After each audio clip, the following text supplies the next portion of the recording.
സംസാരിക്കാൻ ഉദ്ദേശിക്കുന്നത്. താളത്തെയും വൃത്തത്തെയും കുറിച്ചൊക്കെ സംസാരിക്കുക എന്ന് പറയുമ്പോൾ അതൊരു അശ്ലീലമായിട്ട് ഗണിക്കപ്പെടുന്നൊരു കാലത്താണ്. പലപ്പോഴും അതൊക്കെ പറയേണ്ട കാര്യമുണ്ടോ? വൃത്തത്തെക്കുറിച്ചൊക്കെ നമ്മൾ മനസ്സിലാക്കേണ്ട കാര്യമുണ്ടോ? എന്തിനാണ് താളത്തെക്കുറിച്ചും വൃത്തത്തെക്കുറിച്ചൊക്കെ സംസാരിക്കുന്നത്? ആ തരത്തിലുള്ള ആളുകളുടെ ചർച്ചകളൊക്കെ ഉണ്ടാവാൻ സാധ്യതയുണ്ട്. കുറച്ച് വർഷങ്ങൾക്ക് മുമ്പ് മലപ്പുറത്ത് ഞാനൊരു ക്ലാസ് എടുക്കാൻ, അധ്യാപകർക്കൊരു ക്ലാസ് എടുക്കാൻ ഈ താളത്തെക്കുറിച്ചിട്ട് കുറേ പേര് അതിനോട് വളരെ സന്തോഷത്തോടു കൂടിയിട്ട് ആ ക്ലാസ്സിനെ കുറിച്ച് ചർച്ചയിൽ പങ്കെടുത്തു, അഭിപ്രായങ്ങൾ പറഞ്ഞു. ചിലരൊക്കെ അത് റെക്കോർഡ് ചെയ്ത് വെച്ചു ക്ലാസ്. പക്ഷെ ചില അധ്യാപകർ ആ ചർച്ചയിൽ പങ്കെടുത്ത് പറഞ്ഞൊരു കാര്യം, പക്ഷെ എന്തിനാണ് ഇപ്പോഴും നമ്മൾ ഈ താളത്തെക്കുറിച്ചൊക്കെ പറഞ്ഞുകൊണ്ടിരിക്കുന്നത്? കുട്ടികൾക്കത് പഠിക്കാനില്ല, വൃത്തം നമ്മൾ ക്ലാസ്സിൽ പഠിപ്പിക്കുന്നില്ല, മാത്രമല്ല കവിതയ്ക്ക് വൃത്തം തന്നെ ആവശ്യമില്ല എന്ന് വന്നിരിക്കുന്നു. പിന്നെ എന്തിനാണ് ഈ വൃത്തമൊക്കെ വീണ്ടും നമ്മൾ കുട്ടികളെ പഠിപ്പിച്ച് ബുദ്ധിമുട്ടിക്കുന്നത്? സ്വാഭാവികമായിട്ടും വരാൻ സാധ്യതയുള്ള ഒരു സംശയമാണ്. ആ ഒരു പശ്ചാത്തലത്തിലാണ് താളത്തെക്കുറിച്ച് സംസാരിക്കുന്നത് എന്നർത്ഥം. പക്ഷേ നമ്മൾ കവിതയ്ക്ക് താളം ആവശ്യമുണ്ടെങ്കിലും ഇല്ലെങ്കിലും, കവിത എഴുതുന്നവർക്ക് താളം ആവശ്യമുണ്ടെങ്കിലും ഇല്ലെങ്കിലും, താളം എന്ന് പറയുന്നത് ഭാഷയ്ക്ക് ഒഴിവാക്കാൻ പറ്റാത്ത ഒരു കാര്യമാണ്. ഭാഷയുടെ നട്ടെല്ലാണ് താളം എന്ന് പറയുന്നത്. നമ്മുടെ ഭാഷയുടെ മാത്രമല്ല, എല്ലാ ഭാഷയുടെയും നട്ടെല്ലാണ് താളം എന്ന് പറയാം. ഒരു ഭാഷയ്ക്ക് ജീവനുണ്ട് എന്നുള്ളതിൻ്റെ തെളിവ് അത് ആ ഭാഷയിൽ താളം ഉണ്ട്, അല്ലെങ്കിൽ ആ ഭാഷയുടെ താളമാണ് അത് നിർണ്ണയിക്കുന്നത്. നമുക്ക് താളത്തോട് ഇത്രയേറെ അല്ലെങ്കിൽ വൃത്തത്തോട് ഇത്രയേറെ ദേഷ്യം ഉണ്ടാവാനുള്ള ഒരു കാരണം പലപ്പോഴും നമ്മുടെ വൃത്തം പഠിപ്പിച്ച രീതിയുടെ തകരാറും കൂടിയാണ്. കാരണം വൃത്തത്തെക്കുറിച്ച് നമ്മൾ പറയുമ്പം തന്നെ ഇപ്പോൾ എയാറിൻ്റെ വൃത്തമഞ്ജരിയിൽ 10,350-ലധികം താളത്തെക്കുറിച്ച് വൃത്തത്തെക്കുറിച്ച് പറയുന്നുണ്ട്. ആ വൃത്തത്തിൻ്റെയൊക്കെ ലക്ഷണങ്ങൾ, അത് ഒരക്ഷരം മുതൽക്ക് തുടങ്ങിയിട്ട് 21 അക്ഷരം വരെയുള്ള മാത്രാവൃത്തങ്ങളും അല്ലാതെ അക്ഷരങ്ങൾ വെച്ചിട്ടുള്ള വൃത്തങ്ങളും ഒക്കെ അതിൽ പറയുന്നുണ്ട്. അതിനൊക്കെ ഓരോന്നിനും ഓരോ ലക്ഷണം, ആ ലക്ഷണം മുഴുവൻ കാണാണ്ട് പഠിക്കണം. കാണാണ്ട് പഠിച്ചതിന് ശേഷം അത് പരീക്ഷയ്ക്ക് വരുമ്പോൾ അത് വീണ്ടും റീപ്രൊഡ്യൂസ് ചെയ്യണം. എന്നിട്ട് അതിൻ്റെ ലക്ഷണം ഉള്ള ഒരു ശ്ലോകം കിട്ടിക്കഴിഞ്ഞാൽ അത് ഗണം തിരിച്ച് അത് ഏത് വൃത്തത്തിൽ നിന്നാണ് കണ്ടുപിടിക്കണം. ഇങ്ങനെ വലിയൊരു ഹെർക്കൂലിയൻ ടാസ്ക് എന്നൊക്കെ പറയാവുന്ന തരത്തിലായിരുന്നു വൃത്തപഠനം നമ്മുടെ നാട്ടിലുണ്ടായിരുന്നു. അതുകൊണ്ട് അതിനോടുള്ള ഒരു വെറുപ്പും ഒരു ദേഷ്യവും ഒക്കെ കൊണ്ടുകൂടിയാണ് ഒരു പക്ഷേ വൃത്തം പിന്നെ നമ്മുടെ സിലബസിൽ തന്നെ ഇല്ലാണ്ടായിപ്പോയി. വൃത്തം പഠിക്കേണ്ട ആവശ്യമില്ല എന്നുള്ള ഒരു സ്ഥിതി വരികയും ചെയ്തു. അപ്പോൾ നമ്മൾ പണ്ട് സ്കൂൾ പഠിച്ച കുട്ടികൾക്കൊക്കെ, പണ്ട് കോളേജിലും സ്കൂളിലൊക്കെ പഠിച്ച ആൾക്കാർക്കൊക്കെ അറിയാം, വൃത്തം എന്ന് പറയുമ്പോഴേക്കും വൃത്തത്തിൻ്റെ ലക്ഷണം നമ്മുടെ മനസ്സിൽ വരും. അപ്പോൾ ശ്ലഥകാകളി വൃത്തത്തിൽ 2-ാം പാദത്തിൽ അന്ത്യമായി 2 അക്ഷരം കുറഞ്ഞെങ്കിൽ അത് മഞ്ജരിയായിടും, അല്ലെങ്കിൽ ദ്വിമാത്രം ഗണമെട്ടണം യതിമദ്യം തരങ്കിണി. 3-ഉം 2-ഉം 2-ഉം 3-ഉം 2-ഉം 2 എഴുത്തുകൾ 14-ന് 6 ഗണം പാദം 2-ലും 1 പോൽ നടുക്കു യതി പാദാതിപ്പൊരുത്തം ഇത് കേകയ 7-7 3 ഖണ്ഡം മരഭനയം ശ്രദ്ധര എന്നൊക്കെ തുടങ്ങിയിട്ട് കുറേ വൃത്തങ്ങൾ സംസ്കൃതത്തിലാണെങ്കിലും രം നരം നരം നിരന്നു വരുമെങ്കിലോ കുസുമമഞ്ജരി 12-ആൽ മസജം സദന്ത ഗുരുവും ശാർദൂല വിക്രീഡ് എന്ന് പറഞ്ഞിട്ട് അത് ഈ വൃത്തത്തിന്റെ ലക്ഷണം എന്ന് പറയുമ്പോഴത്തേ ആൾക്കാർ ബോധം കെട്ട് വീഴുന്ന തരത്തിൽ കുട്ടികളെ ബുദ്ധിമുട്ടിച്ചിട്ടുണ്ട് നമ്മുടെ വൃത്ത പഠനം. അതുകൊണ്ടും കൂടിയാണ് വൃത്തം ആവശ്യമില്ലാതെ വരികയും പിന്നെ നമ്മുടെ സിലബസിൽ തന്നെ ഇല്ലാതായി പോയി. ഇപ്പോൾ ഭാഷയെക്കുറിച്ച് വളരെ അത്രയും അവഗാഹമായിട്ടൊക്കെ പഠിക്കുന്ന, ഗവേഷണം നടത്തുന്ന, വ്യാകരണത്തെക്കുറിച്ച് അത്രയും ആഴത്തിൽ പഠിക്കുന്ന ആൾക്കാർ മാത്രം വൃത്തം പഠിച്ചാൽ മതി, താളത്തെക്കുറിച്ച് പഠിച്ചാൽ മതി എന്നുള്ള ഒരു നിലപാട് വരികയും ചെയ്തത്. പക്ഷെ നമുക്ക് കവിതയ്ക്ക് വൃത്തം ആവശ്യമുണ്ടെങ്കിലും ശരി ഇല്ലെങ്കിലും ശരി, ജീവിതത്തിന് വൃത്തം അല്ലെങ്കിൽ താളം ആവശ്യമുണ്ട്. കാരണം മനുഷ്യന്റെ ജീവിതത്തെ അല്ലെങ്കിൽ ഭാഷയെ നിർണ്ണയിക്കുന്നത് ഭാഷയുടെ താളമാണ്. അത് ഏത് ഭാഷയും, നമ്മുടെ ഭാഷയിൽ മാത്രമല്ല എല്ലാ ഭാഷയിലും ഭാഷയുടെ ജീവനാഡി എന്ന് പറയുന്നത് താളം ആണ്. 2 തരത്തിലുള്ള താളം ഭാഷയിൽ പ്രവർത്തിക്കുന്നുണ്ട്. ഒന്ന് നമുക്ക് നോക്കിയാൽ കാണുന്ന ബാഹ്യമായിട്ടുള്ള താളമാണ്. അതായത് നമ്മളിപ്പോൾ ഒരു പാട്ട് പാടുന്ന സമയത്ത് നമ്മൾ താളം കൊട്ടുന്നു, അങ്ങനെ കൊട്ടി ശബ്ദം കേൾക്കുന്ന തരത്തിലുള്ള താളത്തിന്റെ 1 2 3 4 എന്നോ അല്ലെങ്കിൽ 1 2 3 1 2 3 എന്നോ പറയുന്ന താളത്തിന് അങ്ങനെയൊക്കെ പലതരത്തിലുള്ള താളം ഉണ്ടല്ലോ. ആ താളമാണ് ഒന്നുള്ളത്. രണ്ടാമത് ഭാഷയുടെ ഒരു ഒരു ആഭ്യന്തര താളം അല്ലെങ്കിൽ ഒരു ആന്തരിക താളമുണ്ട്. അതാണ് വളരെ പ്രധാനമായിട്ടുള്ളത്. ആ ഭാഷയെ നിർണ്ണയിക്കുന്നത് ആ ഒരു ആന്തര താളമാണ്. നമ്മൾ സാധാരണ നമ്മുടെ മനസ്സിൽ താളം എന്ന് കേൾക്കുന്ന സമയത്ത് തന്നെ നമുക്ക് പാട്ട് പാടുന്ന സമയത്ത് ആൾക്കാർ കച്ചേരിയൊക്കെ കേൾക്കാനിരിക്കുന്ന സമയത്ത് കൈയൊക്കെ ഇങ്ങനെ അടിച്ച് ഇങ്ങനെ താളം പിടിക്കുന്നത് കാണാം. പിന്നെ തായമ്പക പോലെയുള്ള വളരെ സങ്കീർണമായിട്ടുള്ള വാദ്യങ്ങൾ ഉണ്ട്, അതിലെ താളം നമ്മൾ പരിചയപ്പെട്ടിട്ടുണ്ടാവും. അല്ലെങ്കിൽ നൃത്തം ചെയ്യുന്ന സമയത്ത് ചിലർ ജതി പറഞ്ഞുകൊണ്ട് നൃത്തം ചെയ്യുന്ന അതിന്റെ ജതിയുടെ ഒരു താളം നമുക്ക് ഓർമ്മ വരുന്നുണ്ടാവും. മൃദംഗത്തിന് അങ്ങനെ ഉപകരണങ്ങളുടെ താളം, ഇങ്ങനെ പലതരത്തിലുള്ള താളം നമ്മുടെ മനസ്സിലേക്ക് വരുമെങ്കിൽ പോലും എന്താണ് ഈ ഭാഷയുടെ ആന്തരിക താളം, ഉള്ളിലുള്ള താളം എന്താണെന്ന് നമുക്ക് പെട്ടെന്ന് മനസ്സിൽ ആവില്ല. പുതിയൊരു ഭാഷ നമ്മൾ പഠിക്കാൻ ശ്രമിക്കാൻ നോക്കുക, ഫ്രഞ്ചോ അല്ലെങ്കിൽ ഇംഗ്ലീഷോ ഏതെങ്കിലും ഒരു ഭാഷ നമ്മൾ പഠിക്കാൻ ശ്രമിക്കുക. നമ്മൾ സാധാരണ കുട്ടികളോട് പറയുന്ന ഒരു കാര്യമുണ്ട്, ആ ഭാഷയിലെ പാട്ടാണ് നിങ്ങൾ ആദ്യം പഠിക്കേണ്ടത്. എന്താ പറയാനുള്ള കാരണം, ആ പാട്ടിലാണ് യഥാർത്ഥത്തിൽ ഭാഷയുടെ ആന്തരികമായിട്ടുള്ള താളം ഒളിപ്പിച്ചു വെച്ചിരിക്കുന്നുണ്ടാവും ഏതൊരു പാട്ടും.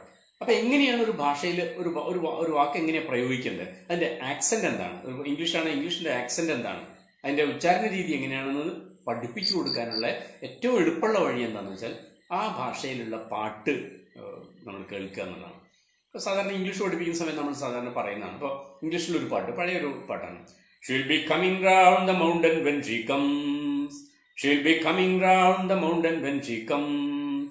Singing I, P, P, I. Singing I, P, P, I.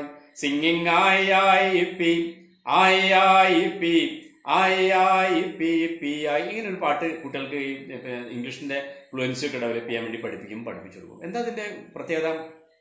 അതിന്റെ വാക്കുകൾ നമ്മൾ വെച്ച് പ്ലേസ് ചെയ്തിരിക്കുന്നത് നമുക്ക് അറിയാൻ പറ്റും. She'll be coming round the mountain when she comes. നമുക്ക് WILL എന്ന് പറയുമ്പോൾ വിൽ എന്ന് പറയേണ്ട, അതല്ല എന്ന് ഉച്ചാരണം.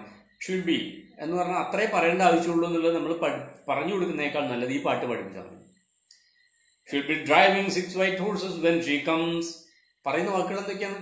She will be driving 6 white horses when she comes. ഇത്രയും വാക്കുകൾ അവിടെ പറയുന്നുണ്ട്.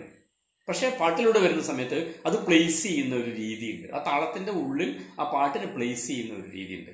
She'll be driving 6 white horses when she comes. She'll be driving 6 white horses when she comes. She'll be wearing pink pajamas when she comes. അപ്പം പജാമാസ് മതി, അത്രേ ഉള്ളൂ. അല്ലാതെ പൈജാമ എന്നല്ല പറയേണ്ടത്, പജാമാസ് എന്ന് അത് നമ്മൾ പ്രത്യേകം പറഞ്ഞു കൊടുക്കേണ്ട ആവശ്യമില്ല എന്നർത്ഥം ഈ പാട്ട് പാടി കളിപ്പിച്ച. She'll be driving 6 white horses when she comes. She'll be wearing pink pajamas when she comes. Wearing, അതാണ് എന്നെ ഉച്ചാരണം. ഇങ്ങനെ ഓരോ പാട്ടും ഓരോ ഭാഷയും ആ ഭാഷയിലെ രണ്ട് താളത്തിന്റെ ഉള്ളിൽ ഒരു വാക്കിനെ, ഒരു അക്ഷരത്തെ എവിടെയാണ് പ്ലേസ് ചെയ്യുന്നത്. ഇപ്പൊ ഞാൻ നിങ്ങളോട് സംസാരിക്കുമ്പോൾ താളം എന്ന് പറയുന്നു, തായും അതിന്റെ ലവും തമ്മിലുള്ള വ്യത്യാസം ഉണ്ടല്ലോ. അതിന് ഞാൻ എത്ര സമയം എടുത്തിട്ടാണ്, താ പറഞ്ഞ് എത്ര സമയം എടുത്തിട്ടാണ് ലം എന്ന് പറയുന്നത്. അതാണ് ആ ഭാഷയുടെ ഒരു ജീൻ എന്ന് പറയുന്നത്. അതിന്റെ സ്വത്വം നിർണ്ണയിക്കുന്നത് ആ ഒരു ഘടകമാണ്.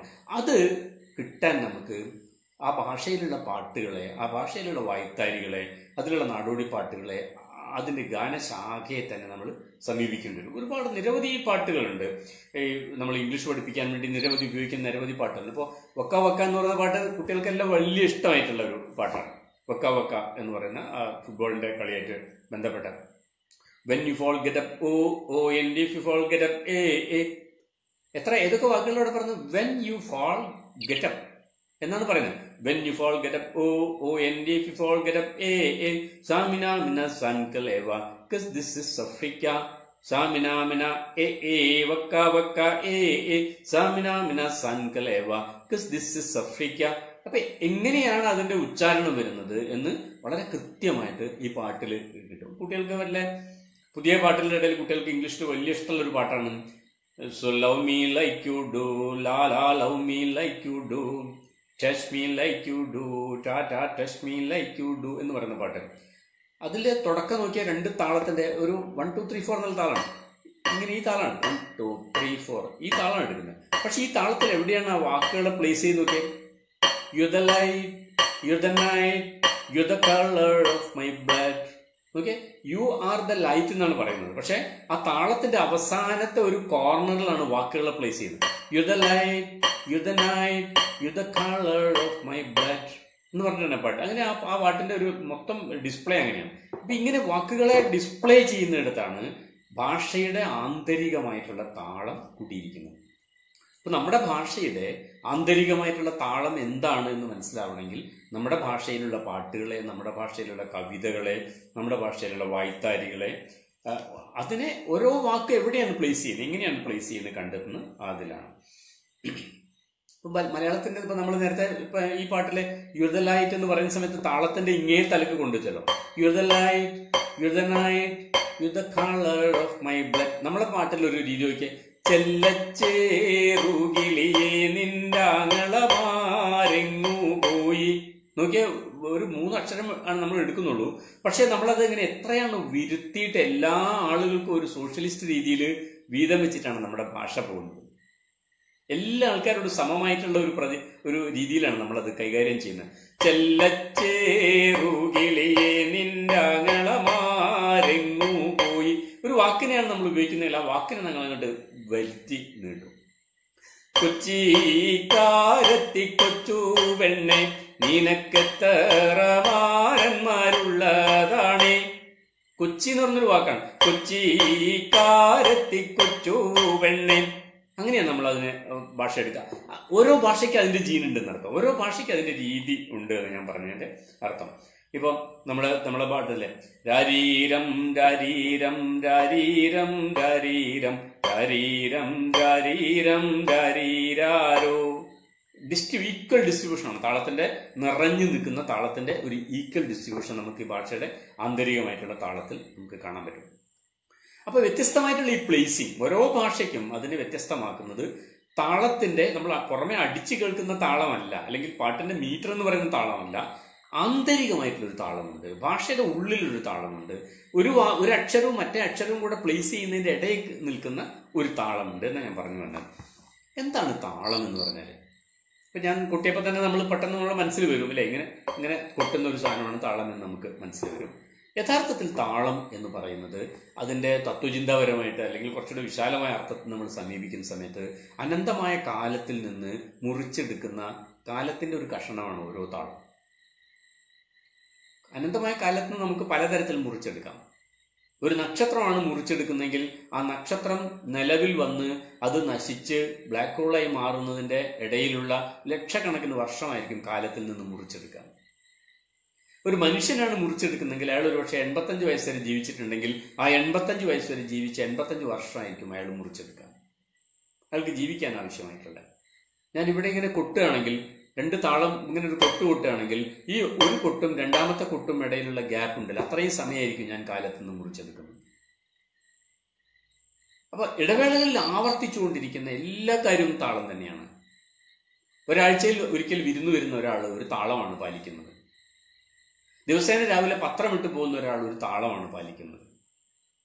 ആവർത്തിച്ച് ചെയ്യുന്ന ഓരോ കാര്യം താളമാണ്. ആ താളം എന്ന് പറയുന്ന സമയത്ത് ഇങ്ങനെ നമ്മൾ കൊട്ടുമ്പോൾ ആ താളത്തിൽ ആ കൊട്ടിന്റെ ശബ്ദമല്ല താളം, ഒരു കൊട്ടും രണ്ടാമത്തെ കൊട്ടും തമ്മിലുള്ള എത്ര സ്ഥലമുണ്ടോ ആ സ്ഥലത്തിന്റെ ഗ്യാപ്പാണ്, അല്ലെങ്കിൽ ആ ശൂന്യമായ ഇടമാണ് യഥാർത്ഥത്തിൽ താളത്തെ നിർണ്ണയിക്കുന്നത്. ഇപ്പോൾ ഉദാഹരണത്തിന് 1 2 3 എന്ന് പറയുന്ന സമയത്തും 1 2 3 1 2 3 4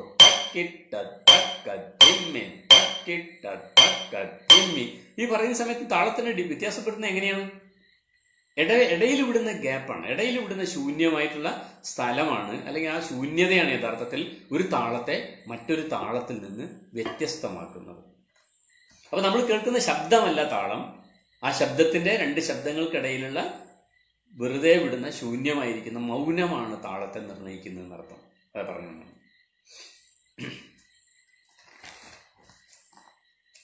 നമ്മുടെ ഓരോ പ്രവൃത്തിക്കും താളമുണ്ട്. അപ്പം ഞാൻ നിങ്ങളോട് സംസാരിക്കുന്ന ഒരു താളത്തിലാണ്. ഞാൻ നിങ്ങളോട് സംസാരിക്കുന്നത് എന്ന് പറഞ്ഞിട്ട് ഞാൻ ഒരു യതി എടുത്തു, ഒരു ഇടവേള എടുത്തു, പിന്നെയാണ് താളത്തിലാണെന്ന് പറഞ്ഞത്. എന്തിനാ അങ്ങനെ എടുത്ത്? കാരണം എനിക്ക് കണ്ടിന്യൂസ് ആയിട്ട് തുടർച്ചയായിട്ട് നിങ്ങളോട് ഇങ്ങനെ സംസാരിക്കാൻ പറ്റില്ലല്ലോ. ഞാൻ വേറൊരു പണി ചെയ്യുന്നുണ്ട്. എന്താ പണി? ഞാൻ നിങ്ങളടുത്ത് സംസാരിക്കുന്നതോടൊപ്പം തന്നെ ശ്വാസം കഴിക്കുന്നുണ്ട് അല്ലേ? ഞാൻ ജനിച്ചു വീണ നിമിഷം മുതൽക്ക് ഞാൻ മരിച്ചു പോകുന്ന സമയം വരെ എനിക്ക് നിർത്താതെ ചെയ്യേണ്ട ഒരു പ്രവൃത്തിയാണ് ശ്വാസോച്ഛ്വാസം എന്ന് പറയുന്നത്. അപ്പം ഞാൻ എന്ത് പണി ചെയ്യുന്ന സമയത്ത്, സംസാരിക്കുന്ന സമയത്ത് പോലും എനിക്ക് ശ്വാസം കഴിക്കേണ്ടതുണ്ട്. അപ്പം എൻ്റെ വാക്കുകളെ ഡിസ്പ്ലേ ചെയ്യുന്നതിന്, എൻ്റെ വാക്കുകളെ ഞാൻ നിങ്ങളടുത്ത് പറയുന്നതിന് ശ്വാസം കഴിക്കാനുള്ള ഒരു ഇടവേള ഞാൻ എപ്പോഴും വിട്ടുകൊണ്ടിരിക്കും. ഒരു നടൻ നാടകത്തിൽ അഭിനയിക്കുന്ന സമയത്തും അയാൾ പറയുന്ന ഡയലോഗ് അയാൾ താളത്തിലാണ് പറയുന്നത്. കാരണം ആ താളം പാലിച്ചാൽ മാത്രമേ അയാൾക്ക് ശ്വാസം വഹിച്ചുകൊണ്ട് ഇത് ചെയ്യാൻ പറ്റുള്ളൂ. പാട്ട് പാടുന്ന ആൾ സ്വാഭാവികമായിട്ട് അയാൾക്ക് താളത്തിലേ പാടാൻ പറ്റുള്ളൂ. കാരണം താളം ഇല്ലെങ്കിൽ അയാളുടെ ശ്വാസം മുട്ടിപ്പോകും, അയാൾക്ക് ചത്തുപോകും. അപ്പൊ താളം എന്ന് പറയുന്നത് നമ്മുടെ മനുഷ്യൻ ജീവിച്ചിരിക്കുക, അല്ലെ ഓരോ ജീവിയും ജീവിച്ചിരിക്കാൻ വേണ്ടി അത്യാവശ്യമായിട്ടുള്ള ശ്വാസോച്ഛ്വാസത്തെ അയാളുടെ പ്രവൃത്തിയായിട്ട്, അയാൾ പിന്നീട് ചെയ്യുന്ന എല്ലാ പ്രവൃത്തിയുമായിട്ട് പൊരുത്തപ്പെടുത്തുന്ന ഒരു പ്രക്രിയയാണ് താളം എന്ന് പറയുന്നത്. നമ്മളിപ്പോൾ എന്ത് താളം വേണ്ടെന്ന് പറഞ്ഞാലും ഇടതുവശത്ത് കൈ വെച്ച് നോക്കിയാൽ ഹൃദയം ഒരു പ്രത്യേക രീതിയിൽ മിടിച്ചുകൊണ്ടിരിക്കും. അതിന്റെ മിടിപ്പിന് ഒരു ചെറിയ വ്യത്യാസം വന്നു കഴിഞ്ഞാൽ നമ്മൾ ECG എടുക്കേണ്ടി വരും, ചിലപ്പോൾ ആശുപത്രിയിൽ പോയി കിടക്കേണ്ടി വരും. അപ്പൊ താളത്തെ നമുക്ക് ഒഴിവാക്കാൻ പറ്റില്ല. എന്താണ് വ്യത്യസ്തമായ താളം? എന്നാൽ പിന്നെ ഒരൊറ്റ താളം പോലെ. എന്തുകൊണ്ടാണ് വ്യത്യസ്തമായ താളം? വ്യത്യസ്തമായ താളം ഉണ്ടാവുന്നത് വ്യത്യസ്തമായ സാമൂഹ്യ ചുറ്റുപാടും, വ്യത്യസ്തമായിട്ടുള്ള തൊഴിലും, വ്യത്യസ്തമായിട്ടുള്ള ഉൽപാദന പ്രക്രിയയും, വ്യത്യസ്തമായിട്ടുള്ള ഉപകരണങ്ങളും വരുമ്പോൾ വ്യത്യസ്തമായിട്ടുള്ള താളം അത്യാവശ്യമായിട്ട് വരും. നിലവിലുള്ള ഒരു താളത്തെ നമുക്ക് ബ്രേക്ക് ചെയ്യേണ്ടി വരും. ബ്രേക്ക് ചെയ്തിട്ട് പുതിയ താളത്തിലേക്ക് നമുക്ക് പോകേണ്ടി വരും. ഓരോ തൊഴിലിനുമാണ് ഓരോ താളം വരുന്നത്. ഒരു പണിയെടുക്കുമ്പോൾ നമുക്കൊരു താളം. അപ്പോൾ ഒരു പാട്ട് നിങ്ങൾ കേട്ട് കഴിഞ്ഞാൽ നമുക്ക് ആ പാട്ടിന്റെ താളം എന്താ മനസ്സിലാവും. എന്തി എന്തി തുഴയിനടോ ഏറെ നാട്ടിലെ മുക്കോരെ, ഏന്തി ഏന്തി തുഴഞ്ഞാലോ ആഴക്കടലിലെത്തല്ലോ. കടലിന്റെ കാര്യമാണ് പറയുന്നത്. നോക്കിയേ, ഈ പാട്ട് പാടിക്കൊണ്ട് തന്നെ ഇങ്ങനെയും ഈ പാട്ടോടാ. ഏന്തി ഏന്തി തുഴഞ്ഞാലോ ആഴക്കടലിലെത്തല്ലോ. അപ്പൊ തുഴയുക എന്നുള്ളൊരു പ്രക്രിയ ഉണ്ടല്ലോ, ഒരു ജോലി. ആ തുഴയുക എന്നുള്ള പ്രവൃത്തി തന്നെയാണ് ഈ തുഴച്ചിലിന്റെ താളത്തെ നിർണയിക്കുന്നത് എന്നർത്ഥം. നമ്മൾ വഞ്ചിപ്പാട്ടിന്റെ കാര്യം പറയാറുണ്ട്. വഞ്ചിപ്പാട്ടിന്റെ പിന്നെ താളമുണ്ടല്ലോ. ഇപ്പം പിന്നെ എന്ന് പറയുന്ന ഒരു താളം ഉണ്ടല്ലോ. അപ്പോൾ അതുണ്ടായി വന്നതിന്റെ ഒരു രീതിയെ കുറിച്ച് പറയാറുണ്ട്. ഇപ്പോൾ കേരളത്തിലെ പല ഭാഗത്ത്, പ്രത്യേകിച്ചും ആലപ്പുഴ, കുട്ടനാട് ആ ഭാഗത്തൊക്കെ വെള്ളത്തിലൂടെയാണ് പലപ്പോഴും യാത്ര. തോണിയിലായിരിക്കും, അല്ല വഞ്ചിയിലായിരിക്കും യാത്ര. അത് 1 മണിക്കൂറോ 2 മണിക്കൂറോ അല്ലെ 2-3 മണിക്കൂറോ ഒക്കെ വഞ്ചിയിൽ ഇങ്ങനെ യാത്ര ചെയ്തുകൊണ്ടിരിക്കും. അപ്പൊ യാത്ര ചെയ്യുന്ന സമയത്ത് പലപ്പോഴും ഈ ഏതെങ്കിലും സമ്പന്നരായ ആൾക്കാരായിരിക്കും ഇങ്ങനെ യാത്ര ചെയ്യാൻ കാശൊക്കെ മുടക്കിയിട്ട് ഇതിൽ പോവുക. ബാക്കി ആൾക്കാർ തോണി തുഴയുന്ന ആൾക്കാരായിരിക്കും. അവിടെ എത്തുന്നവരെ വെറുതെ ഇരിക്കുകയാണല്ലോ 2 മണിക്കൂർ. ആ 2 മണിക്കൂറിനിടയിൽ ഈ വരുന്ന തമ്പ്രാന്റെ അവദാനങ്ങൾ വാഴ്ത്തി പാട്ട് പാടും ചിലപ്പോൾ. അപ്പൊ അയാൾക്ക് സന്തോഷമായി കഴിഞ്ഞാൽ അയാൾ ഇറങ്ങിപ്പോകുന്ന സമയത്ത് കുറച്ച് കാശ് കൂടുതൽ കൊടുക്കും. അപ്പൊ ഈ ഈണത്തിന്റെ ഒരു ഗുണം എന്താണ്? ആ ഗുണത്തിന് വെച്ചാൽ നമുക്കിപ്പം കുട്ടനാടൻ പുഞ്ചയിലെ ഇത്തേതകതെയ്തെന്ന് പറഞ്ഞാൽ അടുത്തൊരു വരി കിട്ടിയില്ലെങ്കിൽ ആലോചിക്കാനുള്ള സമയമുണ്ട്. കൊച്ചു പെണ്ണേ കുയിലാളെ തിത്തിത്താരാതിത്തിത്തേ. അപ്പൊ തമ്പുരാന്റെ കാര്യമോ വേറെ എന്തെങ്കിലും കാര്യമോ അപ്പൊ കെട്ടിയുണ്ടാക്കുക പാട്ട്. ആ തത്സമയം പാട്ട് കെട്ടിയുണ്ടാക്കുന്ന സമയത്ത് ആലോചിക്കാൻ ഒരു ഇടവേള കിട്ടും. ഈ തിത്തിത്താര എന്നുള്ള വായ്ത്താരി മറ്റേ ആൾ പാടിക്കോളും. ഇനി അഥവാ വീണ്ടും വരി കിട്ടില്ലെങ്കിൽ തിത്തിത്താരാതിത്തിത്താരാതിത്തേതകതെയ്തും എന്ന് പാടിക്കഴിഞ്ഞാൽ അപ്പോഴത്തേക്ക് ഇയാൾക്ക് ആലോചിച്ചിട്ട് വരിയിലെത്താൻ പറ്റും. ഇങ്ങനെ ഒരുപാട് സ്വാതന്ത്ര്യം ഈ തൊഴില് ഈ പാട്ട് കൊടുക്കുന്നുണ്ട് കേട്ടോ. ഓരോ തൊഴിലും ഓരോ പാട്ടും അങ്ങനെയാണ് തൊഴിലുമായിട്ട് ബന്ധപ്പെട്ടാണ് പാട്ടിന്റെ താളം ഉണ്ടാവുന്നത്.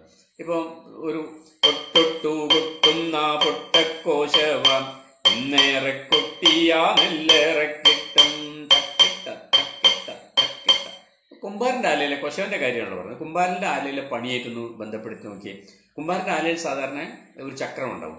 ആ ചക്രത്തിന്റെ മുകളിൽ വെച്ചിട്ടാണല്ലോ കലം ഉണ്ടാക്കുക, മൺകലം ഉണ്ടാക്കുന്നത്. അപ്പൊ ആ മൺകലം ഉണ്ടാക്കി അത് മൺകലത്തിന്റെ ചക്രം കറങ്ങുന്ന വേഗതയിൽ ഇയാളുടെ കയ്യിന്റെ ഒരു വിരുദും കൂടെ പ്രവർത്തിച്ചിട്ട് കലം മെനഞ്ഞെടുത്തു കഴിഞ്ഞാൽ പിന്നെ ചക്രത്തെ വന്ന് അത് മുറിച്ചെടുക്കുക ചെയ്യാം. ചക്രത്തിന് മുറിച്ചെടുക്കുമ്പോൾ എന്താ ഉണ്ടാവുക? കലത്തിന് മൂടുണ്ടാവില്ല. അപ്പൊ കലത്തിന് മൂട് എങ്ങനെയാ ഉണ്ടാക്കുക? പിന്നെ കലത്തിന് പച്ചമണ്ണാണല്ലോ. അപ്പൊ പച്ചമണ്ണായതുകൊണ്ട് പിന്നിലൊരു കല്ല്, മിനുസമുള്ള കല്ല് വെച്ച് മുമ്പിൽ ഇതുപോലത്തെ ഒരു വടി കൊണ്ട് മെല്ലെ മേടി ഇങ്ങനെ മേടിയിട്ടാണ് ഇതിന് കലത്തിന്റെ മൂട് ഫില്ല് ചെയ്യുക. അങ്ങനെ ഫില്ല് ചെയ്തതിനു ശേഷമാണ് ചൂളയിൽ വെച്ചിട്ട് കലം പിന്നെ വേവിക്കുന്നത്. അപ്പൊ ഈ താളം ഉണ്ടല്ലോ, ഈ കൊട്ടുന്ന താളം, ആ താളം സ്വാഭാവികമായിട്ട് അവരുടെ പാട്ടിന്റെ താളമായിട്ട് വരും. ഓരോ തൊഴിലും അങ്ങനെയാണ്. ഇപ്പോൾ ഞങ്ങളുടെ നാട്ടിലൊക്കെ പിന്നെ പാടത്ത് പണിയെടുക്കുന്ന സമയത്ത് എല്ലാ നാട്ടിലും അങ്ങനെ ആയിരിക്കും. പണ്ട് കാലത്തൊക്കെ ഞങ്ങളുടെയൊക്കെ കുട്ടിക്കാലത്ത് ഞാറ് നടുന്ന സ്ത്രീകളൊക്കെ പാട്ട് പാടിയിട്ടാണ് ഞാറ് നടുക, വടക്കം പാട്ട് പാടിയിട്ടാണ് ഞാറ് നടുക. അത് രാവിലെ അങ്ങോട്ട് ഇറങ്ങിക്കഴിഞ്ഞാൽ വൈകുന്നേരം വരെ ഇങ്ങനെ അറ്റുമ്മാണം മേലെ ഉണ്ണിയാർച്ച, അറ്റുമ്മാണം മേലെ ഉണ്ണിയാർച്ച എന്ന് 2 പ്രാവശ്യം ഓരോ വരി പാടും. മറ്റേ ആളത് അറ്റുമ്മാണം മേലെ ഉണ്ണിയാർച്ച, അറ്റുമ്മാണം മേലെ ഉണ്ണിയാർച്ച എന്ന് മറ്റേ ആൾ ഏറ്റുപാടും. പിന്നെ ഊണും കഴിഞ്ഞാൽ ഉറക്കം അല്ലെ വീണ്ടും ഇവിടുന്ന്. അപ്പൊ ഇത്രയും സമയം കിട്ടും ഇവർക്ക് ആലോചിക്കാൻ, അടുത്ത വരി ആലോചിക്കാനൊക്കെ സമയം കിട്ടും. അപ്പൊ ഈ ഞാറ് നടുന്ന ആളുകൾക്ക്, ഈ പാട്ടുപാടി ഞാറ് നടുന്ന ആൾക്കാർക്ക് ചായ കുടിക്കാനുള്ള പൈസ ജന്മി അധികം കൊടുക്കും. സാധാരണ കൂലി അന്ന് പദമാണ് കൊടുക്കുക. ആ പദത്തിന്റെ പുറമെ ചായ കുടിക്കാനുള്ള പൈസ കൂടെ കൊടുക്കും. അപ്പൊ നമ്മൾ വിചാരിക്കും എന്താണ് ഈ ജന്മിക്ക് ഫോക്ലോറിനോടൊക്കെ എത്ര വലിയ താല്പര്യം എന്ന് വിചാരിക്കും. ജന്മിക്ക് ഫോക്ലോറിനോട് താല്പര്യം ഉണ്ടായിട്ടല്ല. ജന്മിക്കറിയാം പാട്ടുപാടി ഞാറ് നട്ടാല് സ്ത്രീകൾ കൂടുതൽ ജോലി ചെയ്യുന്നവർക്കറിയാം. എങ്ങനെയാണ് സ്ത്രീകൾ കൂടുതൽ ജോലി ചെയ്യുന്നത്? കാരണം ഇതിനൊരു ഋതം പാലിക്കേണ്ടതുണ്ടല്ലോ. ഇപ്പോൾ ഒരു ഇങ്ങനെ ഒരു ഞാറ്റൻപിടി കയ്യിലുണ്ടാവും. ഞാറ്റൻപിടി കയ്യിൽ വെച്ചിട്ട് അതിന് 2-3 ഞാറിന്റെ തല ഇങ്ങനെ എടുത്തിട്ട് ചളിയിൽ ഊന്നല്ലേ ചെയ്യുന്നത്. ആറ്റുമ്മാണം മേലെ ഉണ്ണിയാർച്ച, ആറ്റുമ്മാണം മേലെ ഉണ്ണിയാർച്ച ഇങ്ങനെ ചെയ്യും സമയത്ത് പാട്ടിന്റെ താളവും ഈ അധ്വാനത്തിന്റെ താളവും കൂടെ പൊരുത്തപ്പെട്ട് വരുമ്പോൾ നിൽക്കാൻ സമയം കിട്ടില്ല. അത് യന്ത്രം പ്രവർത്തിക്കുന്നത് പോലെ പാട്ടും അതിന്റെ പ്രവൃത്തി ഇങ്ങനെ നടന്നുകൊണ്ടിരിക്കും. നേരെ മറിച്ച് നമ്മൾ അല്ലാതെ പാട്ട് പാടാതെ ജോലി ചെയ്യുകയാണെങ്കിലോ സ്വാഭാവികമായിട്ടും എന്തെങ്കിലും വർത്താനം പറയില്ലേ? മോള് വന്നിടോ, ഇന്നലെ എന്താ മീൻ കിട്ടി, എന്തെങ്കിലുമൊക്കെ വർത്താനം പറയല്ലോ. അപ്പൊ അതൊക്കെ പറയുന്ന സമയത്ത് അതിനനുസരിച്ച് പണി നിൽക്കും. പണി ഒന്നുകിൽ സാവധാനത്തിലാവും, അല്ലെങ്കിൽ നിന്നു പോകും. പാട്ട് പാടിയാൽ ആ ഒരു പ്രശ്നമേ വരില്ല. പാട്ടിന്റെ താളം പോകുന്ന അതേ വേഗത്തിൽ തന്നെ ജോലി നടക്കും. ഇതറിയുന്നതുകൊണ്ടാണ് ജന്മി എന്ത് ചെയ്യുന്നത്? കൂടുതൽ കാശ് ഇവർക്ക് കൊടുക്കുന്നത്. തൊഴിലും താളവും തമ്മിൽ ഇത്തരത്തിലുള്ള ബന്ധമുണ്ട് എന്നർത്ഥം. അപ്പോൾ ഓരോ പണിയും അങ്ങനെയാണ് തീരുമാനിക്കുന്നത്. ഇപ്പോൾ നമ്മൾ കൈക്കോട്ട് കുത്താന്നിരിക്കാം. സാധാരണ നമ്മൾ നാട്ടിലൊക്കെ അമ്മമാരൊക്കെ പറയുന്ന ഒരു കാര്യമുണ്ട്. ആളെ പണിക്ക് വിളിച്ചാൽ പറയുമ്പോൾ താളത്ത് കഴിച്ചു വിട്ടാന്ന് പറയും. താളത്ത് കഴിച്ചു വിട്ടെന്ന് പറഞ്ഞാൽ അവൻ കൃത്യമായിട്ട് അത്ര ആവേശത്തോടെ പണിയെടുക്കുന്നില്ല. മെല്ലെ ഇങ്ങനെ ഒരു താളത്തിൽ ഒരു റിതമിക്കായിട്ട് ഇങ്ങനെ കഴിച്ചു കൂട്ടുന്നതാണ് അതിൻ്റെ അർത്ഥം.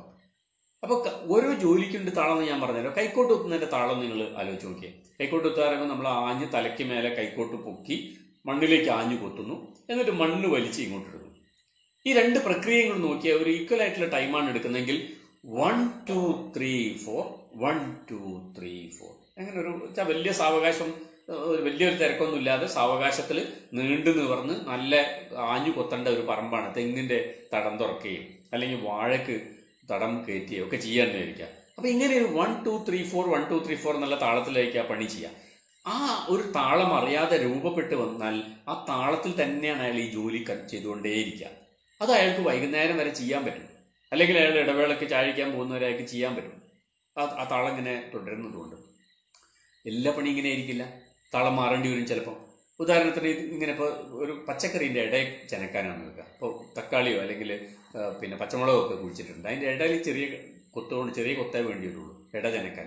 അപ്പോൾ ഇങ്ങനെ 1 2 3 4 എന്ന് ആഞ്ഞു കൊത്തി കഴിഞ്ഞാൽ അതിൻ്റെ മുരടൊന്നായിട്ട് പറഞ്ഞു വരും. അപ്പം ചെറിയ ചെറിയ കൊത്തുകളാണ്. തക്കിട്ട എന്നൊക്കെ പറഞ്ഞാൽ ചെറിയ കൊത്തുകളാണ്. അല്ലെങ്കിൽ കിണറിൻ്റെ നമ്മൾ പാമ്പൂരി എന്ന് പറയില്ല, കിണറിൻ്റെ പിന്നെ പടവുണ്ടല്ലോ, കിണറിങ്ങനെ ഉണ്ടാക്കിയിട്ട് അതിൻ്റെ പടവ് ഇങ്ങനെ ചെത്തി മിനുക്കല്ലോ, കയറിപ്പോകാനുള്ള പടവ് വെക്കാൻ. ആ പടവ് വെക്കുന്ന സമയത്ത് ചെറിയ കൊത്തുകളാണ് ആവശ്യം. അപ്പം അതിൻ്റെ താളം വേറെയാണ്. ആ ചെറിയ കൊത്തുകളുടെ താളം വേറെയാണ്, വലിയ കൊത്തിൻ്റെ താളമല്ല. വേറെ ഒരു അധ്വാനം നിങ്ങൾ നോക്കിയപ്പോൾ നമ്മളെ ഉരുളങ്കല്ലൊക്കെ ഉണ്ടല്ലോ, ഉരുളങ്കല്ലൊക്കെ കുത്തിയെടുക്കാൻ വേണ്ടിയിട്ട് വലിയ പാര കൊണ്ട് ആൾക്കാർ കുത്തി 4-5 ആൾക്കാർ ഒരുമിച്ച് കുത്തിയിട്ട് എടുക്കണം. അത് വേറെ ഒരു താളത്തിലാണ് കുത്ത. അപ്പൊ അതിന്റെ താളം തന്നെ വേറെ ആയിരിക്കും. ഇങ്ങനെ ഓരോ തൊഴിലുമാണ് യഥാർത്ഥത്തിൽ ഓരോ താളത്തെ നിർണ്ണയിക്കുന്നത്. പുതിയ തൊഴിൽ വരുന്ന സമയത്ത്, പുതിയ ഉപകരണങ്ങൾ വരുന്ന സമയത്ത് പുതിയ താളങ്ങളും നമ്മുടെ നാട്ടിൽ ഉണ്ടായി വരും. ആൾക്കാർ നാട്ടിൽ ഇപ്പൊ നമ്മൾ പറയുന്ന സമയത്തൊക്കെ പലപ്പോഴും ഒരു താളത്തിലേക്ക് അവരുടെ ജോലി ചെയ്യുക. അപ്പോൾ നിങ്ങൾ നാളികേരം, എൻ്റെ നാട്ടിൽ എപ്പോഴും ഉണ്ടാകുന്ന ഒരു ജോലിയാണ് പാതാറിൽ നാളികേരം എണ്ണാനുണ്ടാവും. അപ്പോൾ 1000 2000 10,000 നാളികേരം ഒരുമിച്ച് കൂട്ടിയിട്ടുണ്ടാവും. അത് ആൾക്കാർ എണ്ണുമ്പോൾ പല ആൾക്കാർ ഒരുമിച്ച് ഇങ്ങനെ നിന്നിട്ടാണ് എണ്ണുക. ഒരാൾ ലാഭം എണ്ണീറ്റാണ് തുടങ്ങുക. ലാഭം 1, ഒരാൾ 1 കഴിഞ്ഞാൽ മറ്റേ ആൾ 2, മറ്റേ ആൾ 3, ഇങ്ങനെ 10 15 ആൾക്കാർ നിന്ന് എണ്ണുമ്പോൾ ഒരാൾ എണ്ണീൻ്റെ അപ്പുറത്തുള്ള മറ്റേ ആളെണ്ണ. അങ്ങനെ എണ്ണി 2 3 4 5 6 7 എന്നൊക്കെ പറഞ്ഞ അവസാനത്തും ഇതൊരു റിതമിക്കായിട്ടാണ്. ഈ താളം തെറ്റാതെയാണ് ഇങ്ങനെ പോവുക. പണ്ടൊക്കെ ഈ മത്സ്യമൊക്കെ ഇങ്ങനെ തൂക്കി കൊടുക്കുന്ന പണിയില്ലായിരുന്നല്ലോ, എണ്ണി കൊടുക്കുക ചെയ്യുക. അപ്പൊ ഞങ്ങളുടെ നാട്ടിൽ മാമാപ്പിള മീനെണ്ണുന്ന അതിൻ്റെ ഒരു ഋതം എനിക്കിപ്പോഴും ഓർമ്മയുണ്ട്. 1 2000 3 ഇങ്ങനെ ഒരു താളത്തിലാണ് നമ്മളെ മീൻ എണ്ണിക്കൊണ്ടിരുന്നത്. അപ്പൊ എന്താ വെച്ചാൽ അതിൻ്റെ ഇടയിൽ നമ്മളോട് വർത്താനം പറയാം, എന്ത് കളി കളിച്ചാൽ ഈ താളം തെറ്റാത്തിടത്തോളം കാലം മീനിന്റെ എണ്ണം മൂപ്പർക്ക് നല്ല ഓർമ്മയുണ്ടാവും. ഇപ്പോൾ നമ്മൾ ഹോട്ടലിലൊക്കെ കണ്ടിട്ടില്ലേ, ഹോട്ടലിൽ ഒരാൾ ചില ആൾക്കാരുണ്ട്, അപ്പം ആകെ ഒരാളുണ്ട് അവിടെ, എന്നാലും വിളിച്ചു പറയും. പുറമെ ഒരാൾ വന്നിട്ട് എന്താ വേണ്ട, ഒരു മസാല, 2 മസാല 3 ലേറ്റ് എന്ന് വിളിച്ചു പറയുന്നത് പോലെ ഒരു ഈണത്തിലാണ് വിളിച്ചു പറയാം.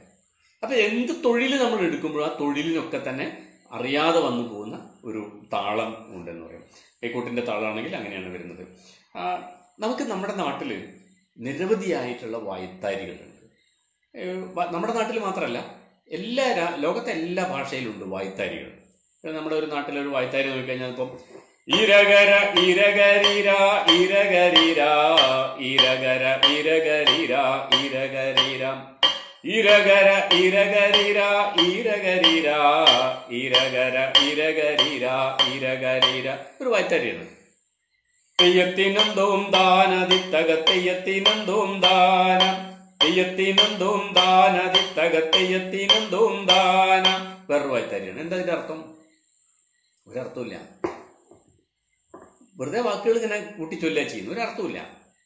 എന്താണ് ഒരർത്ഥമില്ലാത്ത വായ്ത്താരി ഇങ്ങനെ വെറുതെ ആൾക്കാർ പാടിയെടുക്കാനുള്ള കാരണം എന്താ? ഇപ്പൊ സാമൂഹ്യ ജീവിതത്തിന്റെ ഒരു പ്രത്യേകത എന്താ വെച്ചാൽ ഒരർത്ഥം ഒരാവശ്യമില്ലാത്ത ഒരു സാധനം ഒരു നിമിഷം പോലും നിൽക്കില്ല. അപ്പൊ എന്തുകൊണ്ടായിരിക്കും ആളുകൾ ഇങ്ങനെ നൂറുകണക്കിന് വർഷങ്ങൾ ഈ വായ്ത്താരി ഇങ്ങനെ പാടി വന്നത്? ഒറ്റ കാര്യമേ ഉള്ളൂ, ആ വായ്ത്താരി കൊണ്ട് അവർക്ക് വളരെ പ്രധാനപ്പെട്ട ഒരു കാര്യം ചെയ്യാനുണ്ടായിരുന്നു. ഇപ്പൊ ലോകത്താകെ തന്നെ ഭാഷയെക്കുറിച്ചുള്ള പല ഗവേഷണങ്ങൾ നടത്തുന്നത് അതിനൊരു പ്രധാനപ്പെട്ട ഒരു നിരീക്ഷണം എന്താ വെച്ചാൽ എല്ലാ ഭാഷയിലും ആദ്യം ഉണ്ടായത് വായ്ത്താരികളാണ്. മലയാളം മാത്രമല്ല, എല്ലാ ഭാഷയിലും ആദ്യം ഉണ്ടാകുന്നത് വായ്ത്താരികളാണ്. അതേപോലെ നമുക്ക് കേൾക്കുമ്പോൾ അത്ഭുതം തോന്നുന്ന ഒരു കാര്യമാണല്ലോ. സാധാരണ നമ്മൾ വിചാരിക്കുക എന്താണ്, ഗദ്യമാണല്ലോ കുറച്ചുകൂടെ എളുപ്പം. ഇപ്പോൾ വർത്താനം പറയാനൊക്കെ എളുപ്പം. പദ്യം എഴുതാനല്ലേ ബുദ്ധിമുട്ട്. താളത്ത് നോക്കണം, വൃത്തം നോക്കണം, പിന്നെ അങ്ങനെ എന്തൊക്കെ ബുദ്ധിമുട്ടുണ്ട്. പക്ഷേ ലോകത്തെല്ലാ നമ്മൾ എല്ലാ രാജ്യത്തും ഉണ്ടായിക്കഴിഞ്ഞാൽ വെച്ചാൽ ആദ്യം ഉണ്ടായ സാഹിത്യരൂപം ഏതാ? ഗദ്യമല്ല, പദ്യം ഉണ്ടായത്. പദ്യം ഉണ്ടായ എത്രയോ കാലം കഴിഞ്ഞിട്ടാണ് ഗദ്യം ഉണ്ടാവുന്നത്. ഇപ്പൊ ആദ്യം നമ്മുടെ ശാസ്ത്രഗ്രന്ഥങ്ങൾ പോലെ, മറ്റേ ആയുർവേദത്തിന്റെ അഷ്ടാംഗ ഹൃദയം പോലുള്ള ശാസ്ത്ര ഗ്രന്ഥങ്ങൾ പോലും നല്ല വൃത്തവും താളവും ഒക്കെയുള്ള കവിതയായിട്ടാണ് എഴുതി വെച്ചിരിക്കുന്നത്, അല്ലെ? വേദങ്ങൾ ഉണ്ടാവുന്നത് പിന്നെ താളത്തിലാണ്, മന്ത്രങ്ങൾ ഉണ്ടാവുന്നത് താളത്തിലാണ്. എന്താ അതിന്റെ കാരണം? അതിന്റെ കാരണം മനുഷ്യരാദ്യം കണ്ടെത്തിയ ഭാഷാരൂപം എന്ന് പറയുന്നത് വായ്ത്താരികളായിരിക്കണം. ആ വായ്ത്താരി എന്തിനാണ് ഉണ്ടായത്?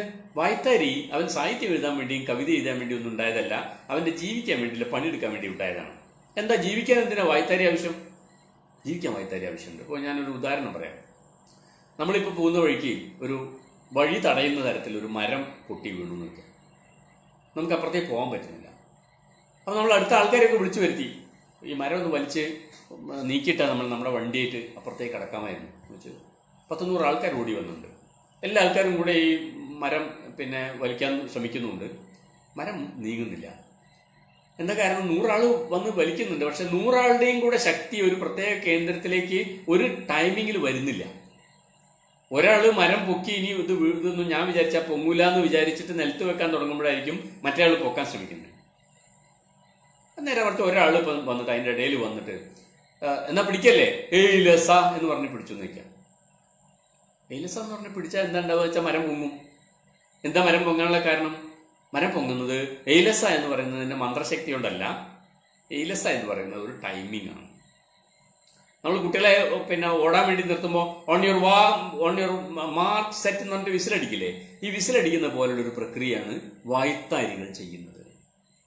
അപ്പൊ മനുഷ്യൻ ആദ്യമായിട്ട് കാർഷിക ജീവിതത്തിലേക്ക് വന്ന കാലത്ത് നായാട്ടിൽ നിന്ന് വ്യത്യസ്തമായിട്ടുള്ള ഒരു പ്രത്യേകത എന്താ വെച്ചാൽ കുറെ മനുഷ്യന്മാരുടെ അധ്വാനം ഒരുമിച്ച് കൂടേണ്ടതുണ്ട്. അപ്പൊ 100 കണക്കിന് ആൾക്കാർ ഒരുമിച്ച് ചില തൊഴിൽ ചെയ്യേണ്ടതുണ്ട്.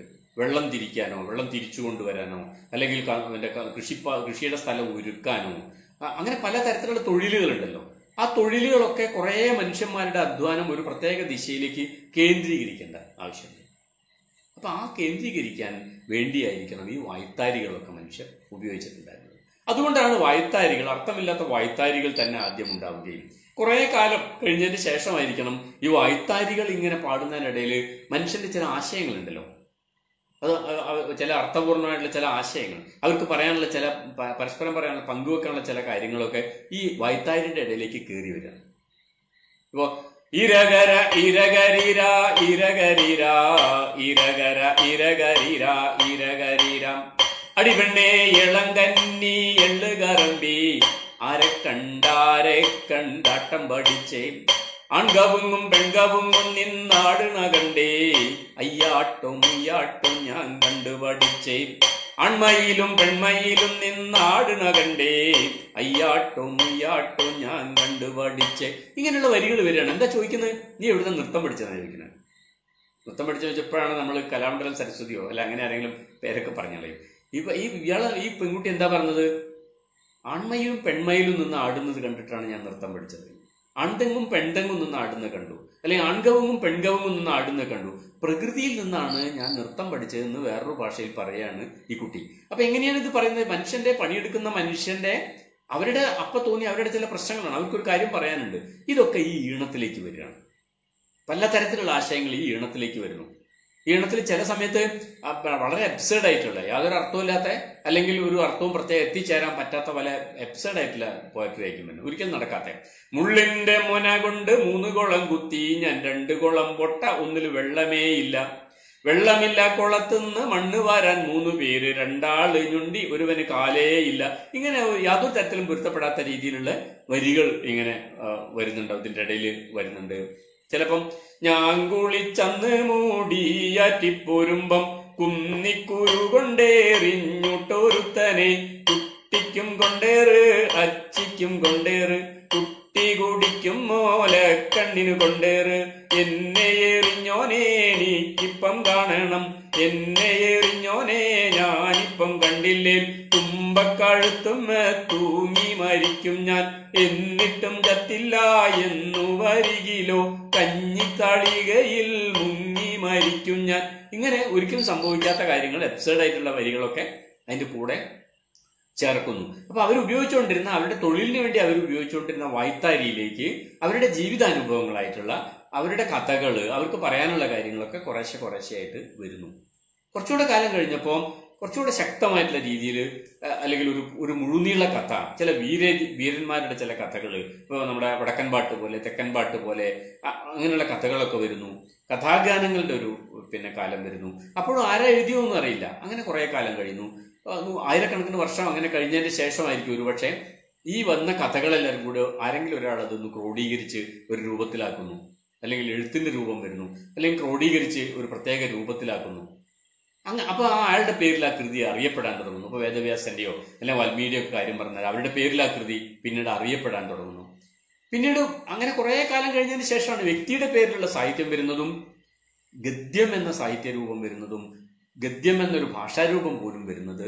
ഈ പറഞ്ഞ പദ്യവും വായ്ത്താരികളും താളവും ഒക്കെ ഉണ്ടായതിന്റെ ശേഷമായതിന്റെ കാരണം ഇതായിരിക്കും എന്ന് തോന്നുന്നു. അപ്പൊ ഇങ്ങനെയാണ് ഭാഷയുടെ ഒരു രീതി ഉണ്ടായി വരുന്നത്. അപ്പൊ അതുപോലെ എല്ലാ ഭാഷയിലും വായ്ത്താരികളാണ് യഥാർത്ഥത്തിൽ ആദ്യം ഉണ്ടാവുന്നത്. വായ്ത്താരികളും അതിന്റെ ഈണവും ഒക്കെ ഉണ്ടായി കഴിഞ്ഞതിന് ശേഷമാണ് അതിന്റെ മറ്റു രൂപങ്ങൾ, ഗദ്യരൂപങ്ങളും അതിന്റെ കുറച്ചുകൂടെ റിഫൈൻഡ് ആയിട്ടുള്ള ഭാഷാരൂപങ്ങളും ഒക്കെ വരുന്നത്. അപ്പൊ നമ്മുടെ ഭാഷയുടെ, മലയാള ഭാഷയെക്കുറിച്ച് നമ്മൾ നോക്കുന്ന സമയത്ത് നമ്മുടെ ഭാഷയുടെ ഒരു ഘടന നമ്മൾ നോക്കുമ്പോൾ കുറെ വായ്ത്താരികൾ നമ്മൾ നോക്കുക. കുറെ വായ്ത്താരികളുണ്ട്. തെയ്യാദി നന്ദാദി നന്ദിനന്ദാരാം, താരാദി നന്ദാദി നന്ദിനന്ദാരാം, തെയ്യാദി നന്ദാദി നന്ദിരന്ദാരാം, താരാദി നന്ദാദി നന്ദിരന്ദാരാം, തക്കിട്ട തക്കിട്ട തക്കിട്ട തക്കിട്ട തക്കിട്ട തക്കിട്ട തക്കിട്ട തക്കിട്ട.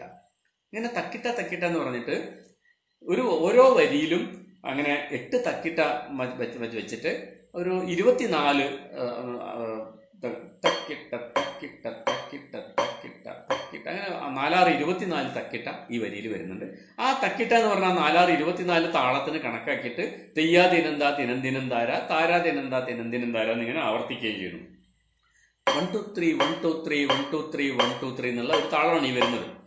ഇതേ താളം തന്നെ, ഇതൊരു ഈണമാണല്ലോ. അപ്പൊ ഈ താളത്തിൽ വന്നപ്പോ ഒരു പ്രത്യേകത ഈണം. തെയ്യാദി നന്ദാദി നന്ദിനന്ദാര, താരാദി നന്ദാദി നന്ദിനന്ദാര എന്ന് പറയുന്ന ഒരു ഈണമാണ് ഈ 1 2 3 1 2 3 കിട്ടിയത്. താരിളം തെയ്യാര തക തക താരിളം തെയ്യാര, താരിളം തെയ്യാ തെയ്യത്താര, താരിളം തെയ്യാര, താരിളം തെയ്യാര തക തക താരിളം തെയ്യാര, താരിളം തെയ്യാ തെയ്യത്താര, താരിളം തെയ്യാര. താളം അതേ താളമാണ്, പക്ഷെ വേറൊരു ഈണമാണ്, വേറൊരു ഭാവമാണ് വന്നിരിക്കുന്നത്. ഇത് പാടുമ്പോൾ വേറൊരു ഭാവമാണ്. ഞാൻ നേരത്തെ പാടിയ വായ്ത്താരി ഇരകര ഇരകരിര ഇരകരിര ഇരകര ഇരകരിര ഇരകരിര, ഇതും അതേ 1 2 3 1 2 3 ആണ്, പക്ഷെ ഭാവമാകെ മാറുന്നു. വേറെ ഒരു ഭാവത്തിലാണ് ഈ വായ്ത്താരി വരുന്നത്. താനാരും തന്നാരും ധന താനാരും ധന തന്നാരും, താനാരും തന്നാരും ധന താനാരും ധന തന്നാരും, കുണ്ടൻകുളത്തിൽ കുറുവടി പോയാൽ കുമ്പിട്ടെടുക്കും കുമ്മാട്ടി, എത്താക്കുമ്പത്തെ വാളൻ പൊഴിഞ്ഞ എത്തിപ്പിടിക്കും കൊമ്പാട്ടി. കുമ്മാട്ടിയുടെ പാട്ട് പാടുന്ന സമയത്ത് ഇതേ താളാണ്, തക്കിട്ട തക്കിട്ട തക്കിട്ട തക്കിട്ട എന്നുള്ള താളാണ്. പക്ഷെ നേരത്തെ പാടിയ വായ്ത്താരികളുടെ ഭാവമേ അല്ല, വേറൊരു ഭാവമാണ്.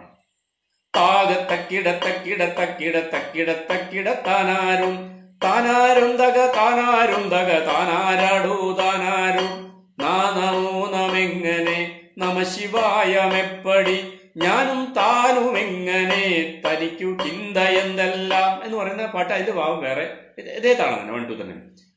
ഏരിരേരേരോ എന്റെ അപ്പ ഏരിരേരേരോ കുന്നുമ്മക്കേറിയാലിറ്റേം വെട്ടാം വട്ടിയും നെയ്യാം കൊട്ടേം നെയ്യാം വരുണോരെയും കാണാം പോണോരെയും കാണാം ഏരിരേരേരോ എന്റെ അപ്പ.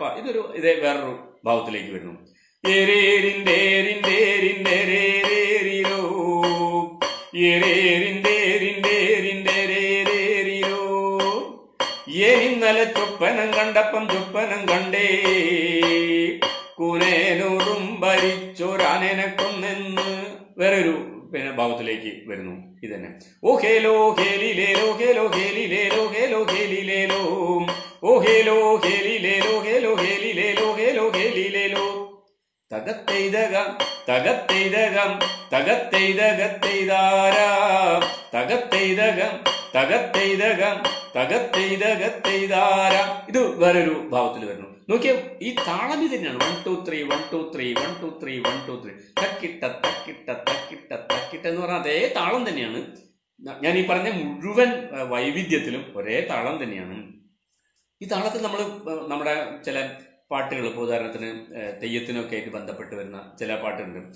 1001 കുഞ്ഞിക്കുതിര പാടനായി ചീവരവുണ്ട് 1001 കുഞ്ഞിക്കുതിര പാടനായി ചീവരവുണ്ട്.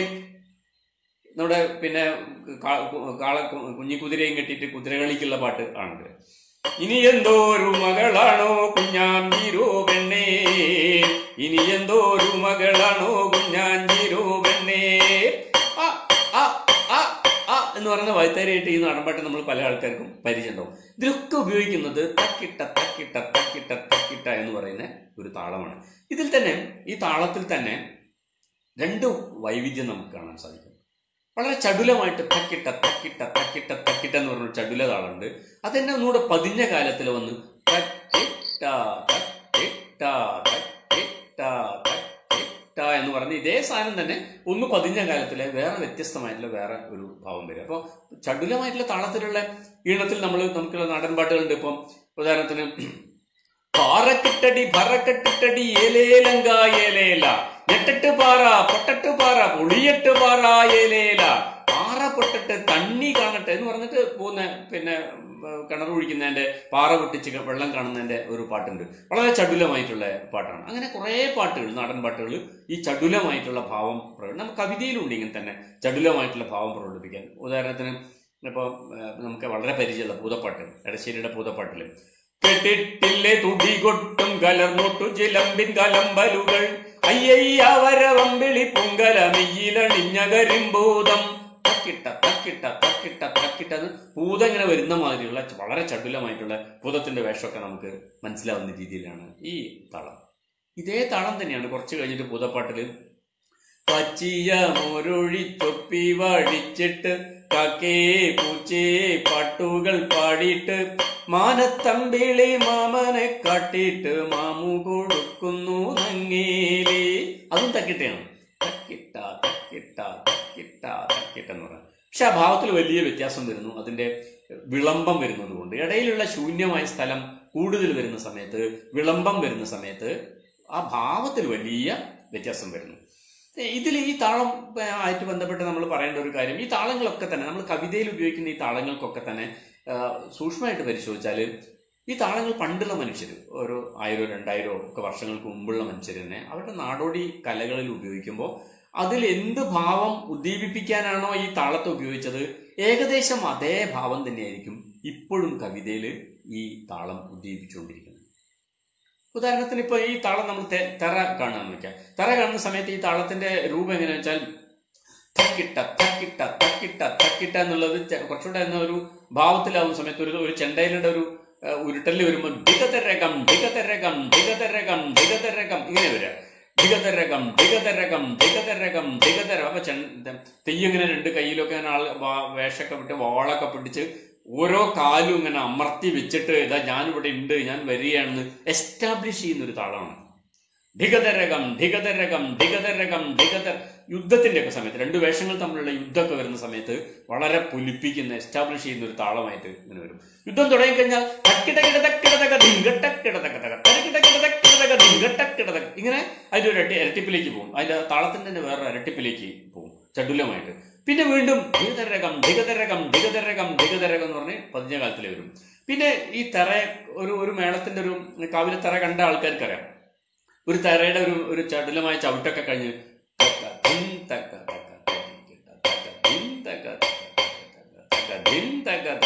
ഇതിന്റെ ഒരു പതിഞ്ഞ കാലത്തിലേക്ക് ഈ താളം അതിന്റെ അത് വിശ്രമിക്കാനുള്ള സമയമാണ്. അപ്പൊ വേണമെങ്കിൽ വേഷക്കാരൻ എന്ത് ചെയ്യാം, വേഷക്കാരന്റെ ഏതെങ്കിലും കെട്ട കഴിഞ്ഞിട്ടുണ്ടാവും. അപ്പൊ അയാൾ എന്ത് ചെയ്യും, അണിയറയിൽ പോവുക, അല്ലെങ്കിൽ ചിലപ്പോൾ കാവിന്റെ പിന്നിൽ പോയിട്ട് ആ കെട്ടൊക്കെ ഒന്ന് മുറുക്കി കൊടുക്കാൻ വേണ്ടി ആരെങ്കിലും ഒക്കെ പറഞ്ഞേൽപ്പിക്കാം.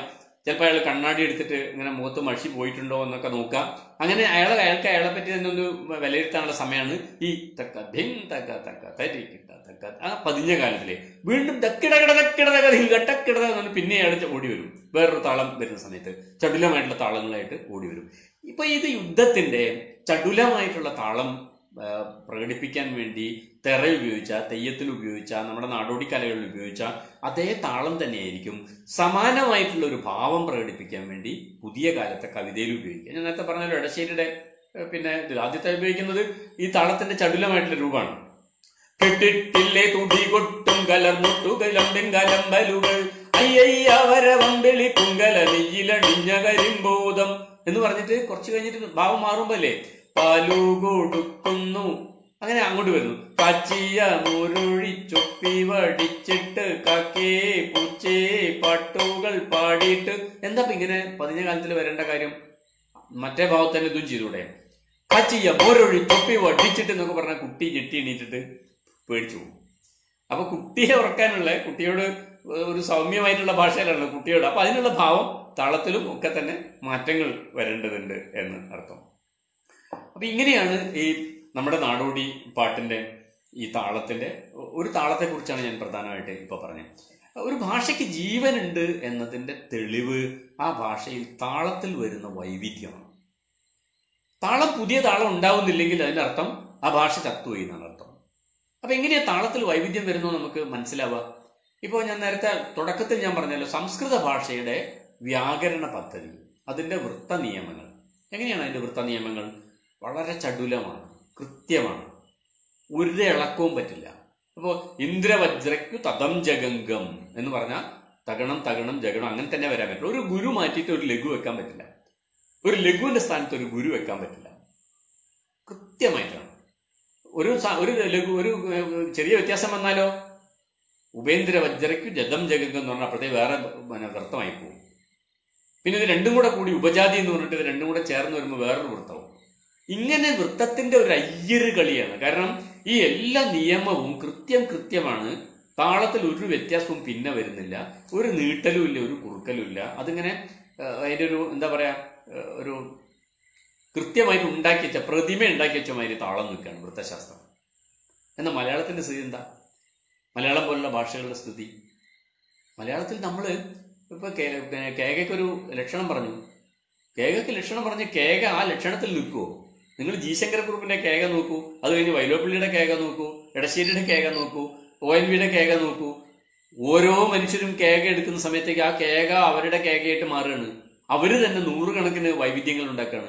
കേക തന്നെ ഒരു 100 തരത്തിൽ നമുക്ക് കാണാം. തരങ്കിണി തന്നെ, നമ്പ്യാരുടെ തരങ്കിണി എടുത്ത് നോക്കൂ. നമ്പ്യാരുടെ തരങ്കിണി തന്നെ നമ്പ്യാർ എത്ര തരത്തിലാണ് ഉപയോഗിച്ചിരിക്കുന്നത്. എങ്ങനെയാണ് ഓടിച്ചിട്ട് പിടിച്ചിട്ട് ഇതിന് നിയമം ഉണ്ടാക്കാൻ പറ്റുക? ഒരിക്കലും പറ്റില്ല. ഒരു നിയമത്തിനും വഴിപ്പെടില്ല. അതുകൊണ്ടാണ് അവസാനം ഒരുപാട് നിയമം നമ്മൾ ഉണ്ടാക്കി നോക്കി. സംസ്കൃത വൃത്തത്തിന്റെ രീതിയിൽ ഒരുപാട് നിയമം ഉണ്ടാക്കി നോക്കി. ആദ്യം പിന്നെ കാകളീന്റെ നിയമം ഉണ്ടാക്കിയതിന് ശേഷം അതിൽ 2 അക്ഷരം എവിടെയും കുറഞ്ഞാലോ അപ്പൊ അതിന് വേറൊരു പേര് കൊടുത്തു. പിന്നെ ലഘുക്കൾ മാത്രം വന്നാലോ അതിന് വേറൊരു പേര് കൊടുത്തു. അങ്ങനെ ഓരോ പേര് കൊടുത്ത് ഒരു 10-25 തരത്തിൽ കാകളി തന്നെ പറഞ്ഞിട്ട് പിന്നെയും പിടുത്തം കിട്ടുന്നില്ല. പിന്നെയും കുറച്ച് കഴിഞ്ഞാൽ കാകളി മാറിപ്പോകും. അപ്പൊ എന്ത് പറഞ്ഞു? പാടി നീട്ടി ലഘുക്കളെയൊക്കെ ഗുരുവാക്കാമെന്നൊരു സ്വാതന്ത്ര്യം വെച്ചു കൊടുത്തിട്ട് നമ്മളത് വിടുകയാണ് ചെയ്യുന്നത്. സത്യത്തിൽ എന്താ സംഭവിക്കുന്നത് നിങ്ങൾക്ക് ചത്തു കഴിഞ്ഞ ഭാഷയ്ക്ക് മാത്രമേ വൃത്തം ഇങ്ങനെ കോൺക്രീറ്റിൽ ഉണ്ടാക്കാൻ പറ്റുള്ളൂ. സംസ്കൃതത്തിൽ വൃത്തനിയമം ഉണ്ടാക്കിയ മാതിരി കോൺക്രീറ്റിൽ വൃത്തനിയമം ഉണ്ടാക്കണമെങ്കിൽ ഭാഷ ചത്തു കഴിഞ്ഞിരിക്കണം. ജീവനുള്ള ഒരു ഭാഷയ്ക്കും നിങ്ങൾക്ക് കോൺക്രീറ്റിൽ വൃത്തനിയമങ്ങൾ ഉണ്ടാക്കി വെക്കാൻ സാധിക്കില്ല. നിങ്ങൾക്ക് അവിടെ സമീപിക്കാൻ പറ്റുന്ന ഒരേ ഒരു വഴി എന്താണ്? ഒരേ ഒരു വഴി താളത്തിന്റെ. ഞാനിപ്പോ പറഞ്ഞില്ലേ, ഞാനിപ്പോ ഇവിടെ ചൊല്ലിയ 10 15 തരത്തിലുള്ള വായ്ത്താരികൾക്കൊക്കെ ഒരു താളമാണ്. തക്കിട്ട എന്ന് പറഞ്ഞ താളാണ്. നമ്മൾ ഈ വായ്ത്താരിക്കൊക്കെ ഓരോ വായ്ത്താരിക്ക് ഓരോ വൃത്തശാസ്ത്രം ഉണ്ടാക്കിയാലോ, അതിനൊക്കെ നിയമം കൊടുത്തിട്ട് അതിന്റെ ലക്ഷണം തിരിച്ചാലോ വായ്ത്താരി പുതിയതുണ്ടാവില്ലേ? ഇതുവരെ കേൾക്കാത്ത വായ്ത്താരികൾ ഉണ്ടാവില്ലേ? അപ്പൊ ആ വായ്ത്താരിക്കൊക്കെ വീണ്ടും നമ്മൾ വൃത്തനിയമത്തിന് പിന്നെയും നിർവചനം നടത്താൻ വേണ്ടി വരില്ലേ? ഇത് പ്രായോഗികമല്ല. വളർന്നു വരുന്ന ഒരു ഭാഷയ്ക്ക്, മനുഷ്യന്മാർ ഉപയോഗിക്കുന്ന ഒരു ഭാഷയ്ക്ക് കൃത്യമായിട്ട് കോൺക്രീറ്റിൽ നിങ്ങൾക്ക് നിയമം ഉണ്ടാക്കാൻ പറ്റില്ല. ആകെ കൂടെ ഉണ്ടാക്കാവുന്ന നിയമം എന്താണ്? ആകെ കൂടെ ഉണ്ടാക്കാവുന്ന നിയമം നിങ്ങൾക്ക് തക്കിട്ട എന്ന് പറഞ്ഞ താളത്തിൽ ഉണ്ടാവുന്ന 100 വായ്ത്താരി ഉണ്ടെങ്കിൽ, 100 കവിതയുണ്ടെങ്കിൽ, 100 ഈണങ്ങളുണ്ടെങ്കിൽ അതൊക്കെ ഒരു പേരിട്ട് വിളിച്ചോ, അതേ പറ്റുള്ളൂ. താളം അടിസ്ഥാനപരമായിട്ട് താളം മാറും. ആ അടിസ്ഥാനപരമായിട്ട് താളം മാറുമ്പോൾ അതിന് വേറൊരു പേരിട്ട് വിളിക്കാം. അത്ര മാത്രമേ താളത്തിന്റെ കാര്യത്തിൽ സാധ്യമാവൂ എന്നർത്ഥം. അതുകൊണ്ടാണ് പലപ്പോഴും നമ്മൾ ചെയ്തിരിക്കുന്നത്, കുട്ടികളെ നമ്മൾ താളത്തിന്റെയും വൃത്തത്തിന്റെയും ശത്രുക്കളാക്കി മാറ്റിയതിൽ നമ്മുടെ പഴയ പണ്ഡിതന്മാർക്ക് വലിയ പങ്കുണ്ട്. അവരൊക്കെ ചെയ്തിരിക്കുന്നത് സംസ്കൃത വൃത്തത്തിന്റെ രീതി വെച്ചിട്ട് ഭാഷാവൃത്തത്തെ പഠിപ്പിക്കാൻ ശ്രമിക്കുകയാണ് ചെയ്തിരിക്കുന്നത്. അപ്പൊ ശ്രദ്ധരയുടെയും മന്ദാക്രാന്തയുടെയും പിന്നെ വിയോഗിനിയുടെയും ഒക്കെ നിയമം വെച്ചിട്ട് നമ്മളിവിടെയുള്ള കാകളിയും കേകയും അതുപോലുള്ള വൃത്തങ്ങൾക്ക് നിയമം ഉണ്ടാക്കാൻ ശ്രമിച്ചപ്പോൾ നമ്മൾ എത്ര നിയമം ഉണ്ടാക്കിയാലും പിടികിട്ടില്ല. കുട്ടികൾ ഒരു നിയമം പഠിച്ചു വരുമ്പോൾ അത് വൃത്തം തിരിച്ചു വരുമ്പോൾ അത് അവിടെ നിൽക്കില്ല, അത് വേറെ ഒന്നായി പോവും. യഥാർത്ഥത്തിൽ നമ്മൾ എന്താ ചെയ്യേണ്ടത്? താളത്തെക്കുറിച്ച് കുട്ടികളെ പഠിപ്പിക്കുമ്പോൾ, വൃത്തത്തെക്കുറിച്ച് കുട്ടികളെ പഠിപ്പിക്കുമ്പോൾ നമ്മൾ ചെയ്യേണ്ടത് നമ്മുടെ ഭാഷ രൂപീകരിച്ചു വന്ന വായ്ത്താരിയുടെ വഴിയിലൂടെ സഞ്ചരിച്ച് ആ വായ്ത്താരിയുടെ വഴിയിൽ നിന്നും ഒരു പേര് കൊടുത്തിട്ട് ഈ വായ്ത്താരിയിൽ നിൽക്കുന്ന, ഈ താളത്തിൽ നിൽക്കുന്ന, അടിസ്ഥാനപരമായിട്ട് ഈ താളത്തിൽ നിൽക്കുന്നതിനൊക്കെ നിങ്ങൾ ഇന്ന പേര് വിളിച്ചോ. അതിൽ ചെറിയ വ്യത്യാസമൊക്കെ ഉണ്ടാവും. എങ്ങനെ വ്യത്യാസം ഉണ്ടാവും? ഓരോ അക്ഷരം അങ്ങോട്ടും ഇങ്ങോട്ടും നീട്ടുന്ന സമയത്ത് വ്യത്യാസങ്ങൾ ഉണ്ടാവും. ആ വ്യത്യാസങ്ങൾ നിങ്ങൾ പരിഗണിക്കേണ്ട. നിങ്ങൾക്കും അങ്ങനെ വ്യത്യാസം ഉണ്ടാക്കാം. നിങ്ങൾ ഒരു ലഘു വെക്കുന്ന ഭാഗത്ത് ഒരു ഗുരു വെച്ചാൽ, അല്ലെങ്കിൽ ഒരു ഗുരുവിന് സമയത്ത് അക്ഷരം വെക്കാതെ ശൂന്യമായിട്ടുള്ള ഒരു ഇടം വിട്ടാൽ അത് വേറൊരു വ്യത്യാസമായിട്ട് മാറും. സ്വാഭാവികമായിട്ട് എന്തിനാണ് ഈ താളത്തെ നവീകരിക്കേണ്ടി വരുന്നത്? താളത്തെ നവീകരിക്കേണ്ടി വരുന്നത് മനുഷ്യർക്ക് പുതിയ കാര്യങ്ങൾ പറയാനുള്ളപ്പോഴാണ്, പുതിയ ആശയങ്ങൾ സംവേദനം ചെയ്യാനുള്ളപ്പോഴാണ്, പുതിയ തൊഴിൽ വരുന്ന സമയത്താണ്, ജീവിതത്തിന്റെ വ്യവഹാരം മാറുന്ന സമയത്താണ്, അല്ലെങ്കിൽ പുതിയ തരത്തിൽ ഇതുവരെ പരിചയമില്ലാത്തൊരു ഭാഷപരമായിട്ട് ഇടപെടുന്ന സമയത്താണ്, കാലാവസ്ഥയിലുള്ള വ്യതിയാനങ്ങൾക്കാണ്. ഇങ്ങനെയൊക്കെ താളത്തിലുള്ള വ്യത്യാസങ്ങൾ വരാം. ഇപ്പോൾ നമ്മുടെ നാട്ടിൽ തന്നെ നമുക്കറിയാം, നമ്മുടെ ഭാഷയുടെ ഒരു ചരിത്രം നമ്മൾ പരിശോധിക്കും. മലയാള ഭാഷയുടെ ഒരു ചരിത്രം പരിശോധിക്കുന്ന സമയത്ത് ഇപ്പോൾ BC 3-ാം നൂറ്റാണ്ട്, സംഘകാലം എന്നൊക്കെ പറയുന്ന ഒരു കാലത്ത്, BC 3-ാം നൂറ്റാണ്ട് മുതൽക്ക് ഒരു AD 2-3 നൂറ്റാണ്ട്, ഒരു 500-600 വർഷത്തെ 500-600 വർഷത്തെ ഒരു കാലഘട്ടം, സംഘകാലം എന്ന് പറയുന്ന ഒരു കാലത്ത്. ആ കാലത്ത് നിങ്ങൾ ഭാഷയെ കാണുന്നത്, ഭാഷ എന്ന് പറഞ്ഞാൽ മലയാളം ഉണ്ടോ എന്നുള്ളതല്ല പ്രശ്നം. ഈ പ്രദേശത്ത് അന്ന് മനുഷ്യരുണ്ടായിരുന്നു. ആ മനുഷ്യർ സംസാരിച്ച ഒരു ഭാഷയുണ്ടല്ലോ, ആ ഭാഷ എന്ന് പറയുന്നത് ഇന്ന് നമുക്ക് തമിഴെന്ന് പറയാവുന്ന ഒരു ഭാഷയാണ്. ഇപ്പൊ അകനാനൂറിന്റെ, പുറനാനൂറിന്റെ, 10-10 ഒക്കെ ഭാഷ. കാരണം തമിഴകം എന്ന് പറയുന്ന ഇപ്പോഴത്തെ തമിഴ്നാടും കേരളവും കർണാടകയുടെ കുറെ പ്രദേശവും ഒക്കെ ഉൾപ്പെട്ട വലിയ ഒരു ഭൂപ്രദേശത്ത് ഒരുമിച്ചുള്ള ഒരു ജനസഞ്ചയം അവിടെ ഉപയോഗിച്ച ഭാഷയും അന്നത്തെ അവിടെ ഉണ്ടായിരുന്ന സാഹിത്യകൃതികൾ നമുക്ക് കിട്ടാനുണ്ട് ഇപ്പോൾ. അതുകൊണ്ടാണ് പറയുന്നത് ആ ഭാഷ ഇങ്ങനെയായിരുന്നു എന്ന് പറയുന്നത്. കുറെ കാലം കഴിഞ്ഞപ്പോൾ നമ്മൾ എന്താ കാണുന്നത്? ഒരു 10-800 വർഷം കഴിയുന്ന സമയത്ത് കാലാവസ്ഥയിലുള്ള വ്യതിയാനം കൊണ്ടാവാം, അല്ലെങ്കിൽ ഈ സഖ്യപർവ്വതം എന്ന് പറയുന്നൊരു മല അതിലിടയിലുള്ളത് കൊണ്ടാവാം, അതല്ലെങ്കിൽ വേറെ ചില ഭാഷകളും വേറെ ചില മനുഷ്യന്മാരും നമ്മുടെ നാട്ടിലേക്ക് വന്ന് അവരുമായിട്ട് ഇടപഴകിയതിന്റെ ഫലമായിട്ടാവാം നമ്മുടെ ഭാഷയ്ക്ക് വ്യത്യാസങ്ങൾ വന്നു വരുന്നു. നമ്മുടെ ഭാഷ നേരത്തെയുള്ള ഭാഷയുടെ രൂപത്തിലല്ല. ഒരു 11-12 നൂറ്റാണ്ടിൽ നമ്മൾ അയ്യമ്പള്ളി ആശാന്റെ രാമകഥാപാട്ടും കൃഷ്ണപഥ പാട്ടും ഒക്കെ വായിക്കുമ്പോൾ നമുക്ക് മനസ്സിലാവുന്നു തമിഴിൽ നിന്ന് മാറിയിരിക്കുന്നു, പക്ഷെ മലയാളമായിട്ടില്ല. തമിഴൻ കണ്ടാൽ പറയും അത് മലയാളമാണെന്ന് പറയും, പക്ഷെ മലയാളി വായിച്ചു നോക്കിയാൽ തമിഴാന്ന് പറയും. ഇപ്പോഴും നമുക്ക് കിട്ടാനുള്ള ടെക്സ്റ്റാണ് അതൊക്കെ. കുറച്ചുകൂടെ കഴിഞ്ഞ ഒരു 15-ാം നൂറ്റാണ്ടിൽ 15-16 നൂറ്റാണ്ട് എത്തുമ്പോൾ നമുക്ക് നമ്മുടെ കവിതയുടെ രൂപം, നമ്മുടെ സാഹിത്യത്തിന്റെ രൂപം പിന്നെയും മാറുന്നു. പൂന്താനത്തിലെത്തുന്നു, നമ്മൾ ചെറുശ്ശേരിയിലെത്തുന്നു. അപ്പോഴേക്കും മലയാളത്തിന്റെ ശുദ്ധമായ മലയാളം വരുന്നു. തെളിമലയാളം എന്നൊക്കെ പറയാവുന്ന തരത്തിൽ കൂടിയല്ല പിറക്കുന്ന നേരത്തും കൂടിയല്ല മരിക്കുന്ന നേരത്തും മധ്യേ ഇങ്ങനെ കാണുന്ന നേരത്തും മത്സരിക്കുന്നത് എന്തിനു നാം വൃത്ത എന്ന് ചോദിക്കുന്ന വളരെ ഇന്ന് നമ്മൾ ഉപയോഗിക്കുന്ന ഒരു ഭാഷയുടെ രൂപത്തിലേക്ക് ചെറുശ്ശേരിയും അല്ലെങ്കിൽ പിന്നെ പൂന്താനവും ഒരുപക്ഷെ കുറേയൊക്കെ സംസ്കൃതത്തിന്റെ ആ ഭാഗമൊക്കെ മാറ്റിവെച്ച കുറേയൊക്കെ എഴുത്തച്ഛനും ഒക്കെ അതിന് ഉപയോഗിച്ച ഒരു മലയാളത്തിന്റെ തനത് തരത്തിലേക്ക് എത്തുന്നു. അങ്ങനെ വന്ന് ഇപ്പോഴെന്താ സ്ഥിതി? ഒരു 500 വർഷം വീണ്ടും കഴിഞ്ഞു. നമ്മളിപ്പോൾ 2000-ന്റെ എത്തി. ഇപ്പോഴെന്താ സ്ഥിതി? ഇപ്പം നമുക്ക് മലപ്പുറത്തുകാരൻ സംസാരിക്കുന്നതും പിന്നെ പാലക്കാട്ടുകാരൻ സംസാരിക്കുന്നതും തിരുവനന്തപുരത്തുകാരൻ സംസാരിക്കുന്നതും ഒരേ മലയാളമാണെന്ന് പറയാൻ പറ്റുമോ? തൃശ്ശൂർക്കാരൻ സംസാരിക്കുന്നതും കണ്ണൂർക്കാരൻ സംസാരിക്കുന്നതും ഒരേ മലയാളമാണെന്ന് പറയാൻ പറ്റുമോ? ഇല്ല. എന്താ കാരണം? ഭാഷ വളർന്നുകൊണ്ടേയിരിക്കുകയാണ്. എന്ന് വെച്ചാൽ ഒരു 10-500 വർഷം കഴിഞ്ഞാൽ ഒരു പക്ഷേ ഈ ഭാഷ ജീവനോടെ ഉണ്ടെങ്കിൽ എന്ത് സംഭവിക്കും? ഈ പറയുന്ന കണ്ണൂരിൽ ഇത് വേറൊരു ഭാഷയായി മാറാം, തിരുവനന്തപുരത്ത് വേറൊരു ഭാഷയായിട്ട് ചിലപ്പം വളരാം.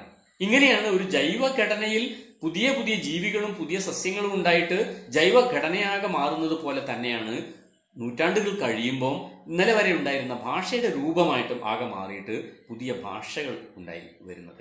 ആ ഭാഷയെ ഇങ്ങനെ വളർത്തുന്നതിൽ നിർണായകമായ പങ്ക് വഹിക്കുന്ന ഒരു കാര്യം അതിൻ്റെ താളമാണ്, ഭാഷയുടെ റിതമാണ്, ഭാഷയുള്ള അക്ഷരങ്ങളെ നമ്മൾ സന്നിവേശിപ്പിക്കുന്ന രീതിയാണ്. ഇപ്പം നമുക്ക് പറയാവുന്ന ഒരു ഉദാഹരണം, സാധാരണ നമ്മൾ പറയാവുന്ന ഒരു പുഴ പോലെയാണ് ഭാഷ എന്ന് പറയാം. ഒരു പുഴയിൽ നമുക്ക് 2 പ്രാവശ്യം മുങ്ങാൻ പറ്റില്ലല്ലോ.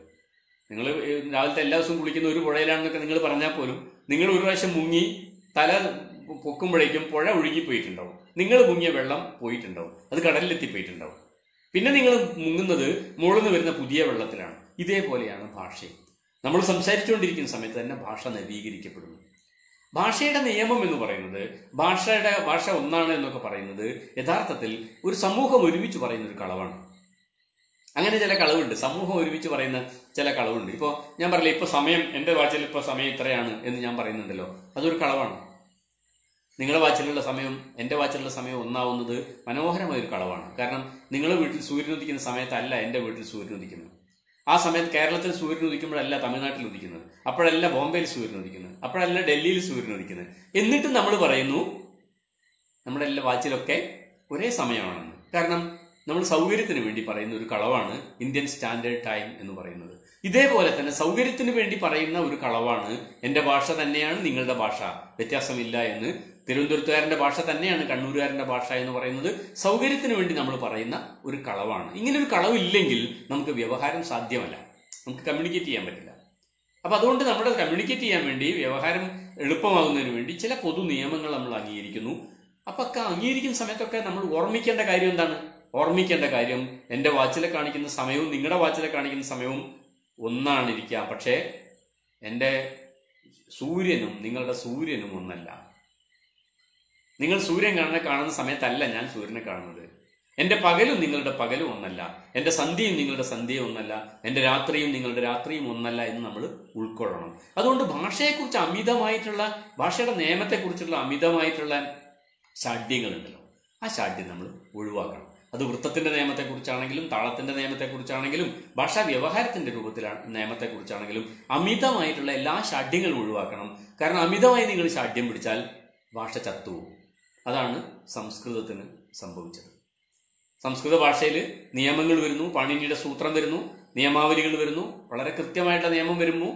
ആ നിയമം തെറ്റിക്കുന്നവരെയൊക്കെ അപഭ്രംശം എന്ന് പറഞ്ഞിട്ട് ഇത് തെറ്റാണ്, നിങ്ങൾ നിയമം തെറ്റിക്കാണ്, ഭാഷ ശ്ലഥമായിരിക്കുന്നു, അപഭ്രംശമാണെന്ന് പറഞ്ഞിട്ട് അവരെ മാറ്റിവെച്ചു, അവരെ കുറ്റപ്പെടുത്താൻ തുടങ്ങി. വ്യാകരണ പണ്ഡിതന്മാരല്ലല്ലോ സാധാരണ നാട്ടിൽ ജീവിക്കുന്നത്. നാട്ടിൽ കൃഷി ചെയ്യുകയും കാട്ടിൽ പോയിട്ട് വേട്ടയാടുകയും അങ്ങനെ ഓരോ നിരവധിയായിട്ടുള്ള പണിയെടുക്കുന്ന കോടിക്കണക്കിന് മനുഷ്യർ അല്ലെങ്കിൽ ലക്ഷക്കണക്കിന് മനുഷ്യർ അവർ ഈ ഭാഷയെ ഉപയോഗിക്കുമ്പോൾ അവർക്ക് വ്യാകരണ പണ്ഡിതനെ അവർക്കറിയോ? പണി ഉണ്ടാക്കിയ സൂത്രം അവർ പഠിച്ചിട്ടില്ലല്ലോ. അപ്പൊ അവർ ഭാഷ ഉപയോഗിക്കുമ്പോൾ അവർ അപഭ്രംശം എന്ന് പറഞ്ഞു. അപഭ്രംശം എന്ന് പറഞ്ഞപ്പോൾ എന്ത് സംഭവിച്ചു? ഈ അപഭ്രംശങ്ങളൊക്കെ പുതിയ ഭാഷയായിട്ട് മാറി. അങ്ങനെ തെറ്റിയ അപഭ്രംശമായിട്ടുള്ളതൊക്കെ പുതിയ ഭാഷയായിട്ട് ഖടിബോലി എന്ന് പറഞ്ഞിട്ടൊക്കെ ഖടിബോലി ഹിന്ദി വേറൊരു ഭാഷയായി മാറി. അതിൽ നിന്ന് അപഭ്രംശം വേറൊരു ഭാഗത്തുള്ള ഒരു വേറൊരു സമൂഹത്തിലെ അപഭ്രംശം ബീഹാറിയായി, വേറൊരു സമൂഹത്തിലെ അപഭ്രംശം ബംഗാളിയായി, രാജസ്ഥാനിയായി, ഗുജറാത്തിയായി, മറാഠിയായി. സംസ്കൃതത്തിന് എന്തു പറ്റി? അത് പാണിനിയുടെ പുസ്തകത്തിൽ കടന്നുപോയി. അവിടെ തന്നെ ചത്ത് കടന്നുപോകും, കൃതികളിൽ കടന്നുപോകും. പക്ഷെ ജീവനുള്ള ഭാഷയായിട്ട് നിലനിൽക്കാൻ പറ്റില്ല.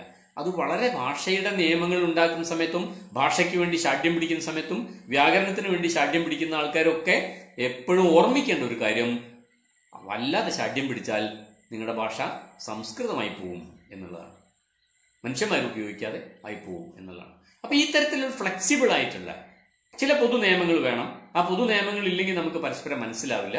പക്ഷെ ആ പൊതു നിയമങ്ങൾ ജീവിതം മാറുന്നതിനനുസരിച്ച്, സമൂഹം മാറുന്നതിനനുസരിച്ചിട്ട്, അവരുടെ വ്യവഹാരം മാറുന്നതിനനുസരിച്ചിട്ട്, മനുഷ്യരുടെ അധ്വാന രീതി മാറുന്നതിനനുസരിച്ചിട്ട്, ഉൽപാദന പ്രക്രിയ മാറുന്നതിനനുസരിച്ച്, തൊഴിൽ മാറുന്നതിനനുസരിച്ചിട്ട് മാറിക്കൊണ്ടേ ഇരിക്കുകയും ചെയ്യണം. അപ്പൊ മാത്രമേ ഭാഷ ജീവനോടെ നിലനിൽക്കുകയുള്ളൂ എന്നർത്ഥം. അപ്പൊ ഞാൻ പറഞ്ഞ കാര്യത്തെ ഒന്നുകൂടെ ക്രോഡീകരിച്ച് അവസാനിപ്പിക്കാണ്. താളത്തെക്കുറിച്ചാണ് പറഞ്ഞു വന്നത്.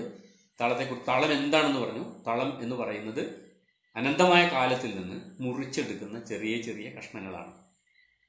ഏറ്റവും ചെറിയ കഷ്ണം മുതൽക്ക് ഏറ്റവും വലിയ കഷ്ണം വരെ നമുക്ക് മുറിച്ചെടുക്കാം. കൃത്യമായിട്ട് ആവർത്തിക്കുന്ന അത്തരം ഇടവേളകളിൽ നിങ്ങൾ കേൾക്കുന്ന, കുട്ടി കേൾക്കുന്ന ശബ്ദമല്ല, രണ്ട് ശബ്ദങ്ങൾക്കിടയിലുള്ള അല്ലെങ്കിൽ രണ്ട് സംഭവങ്ങൾക്കിടയിലുള്ള ഇടവേളയാണ് താളത്തെ നിർണ്ണയിക്കുന്നത്. ആ സംഭവങ്ങളല്ല, ശബ്ദവുമല്ല, അതിൻ്റെ ഇടയിലുള്ള ഇടവേളയാണ് താളത്തെ നിർണ്ണയിക്കുന്നത്. എല്ലാ ഭാഷയും, ലോകത്തെ എല്ലാ ഭാഷയും ഉണ്ടായി വന്നത് വായ്ത്താരികളിൽ നിന്നാണ്.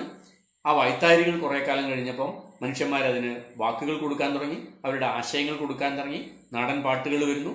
അത് കുറച്ചുകൂടെ സമൂഹം കുറച്ചുകൂടെ വികസിച്ചപ്പം കഥാഗാനങ്ങൾ ഉണ്ടാവുന്നു. ഒരു വലിയ കഥ അതിലൂടെ പറയാൻ വരുന്നു. അങ്ങനെ കഥാഗാനങ്ങളുടെ അടുത്ത ഘട്ടത്തിൽ വലിയ മഹാകാവ്യങ്ങൾ ഉണ്ടാവുന്നു.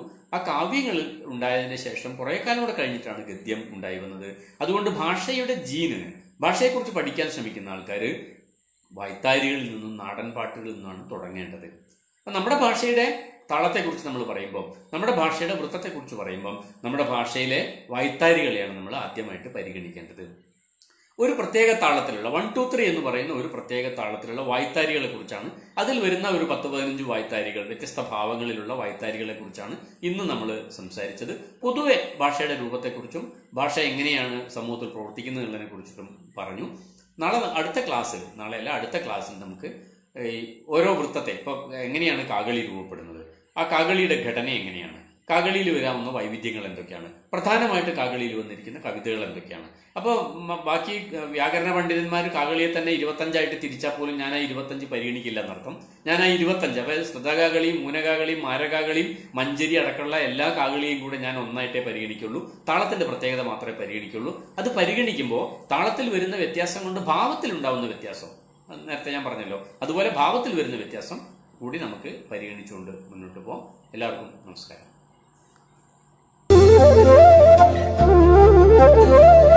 Oh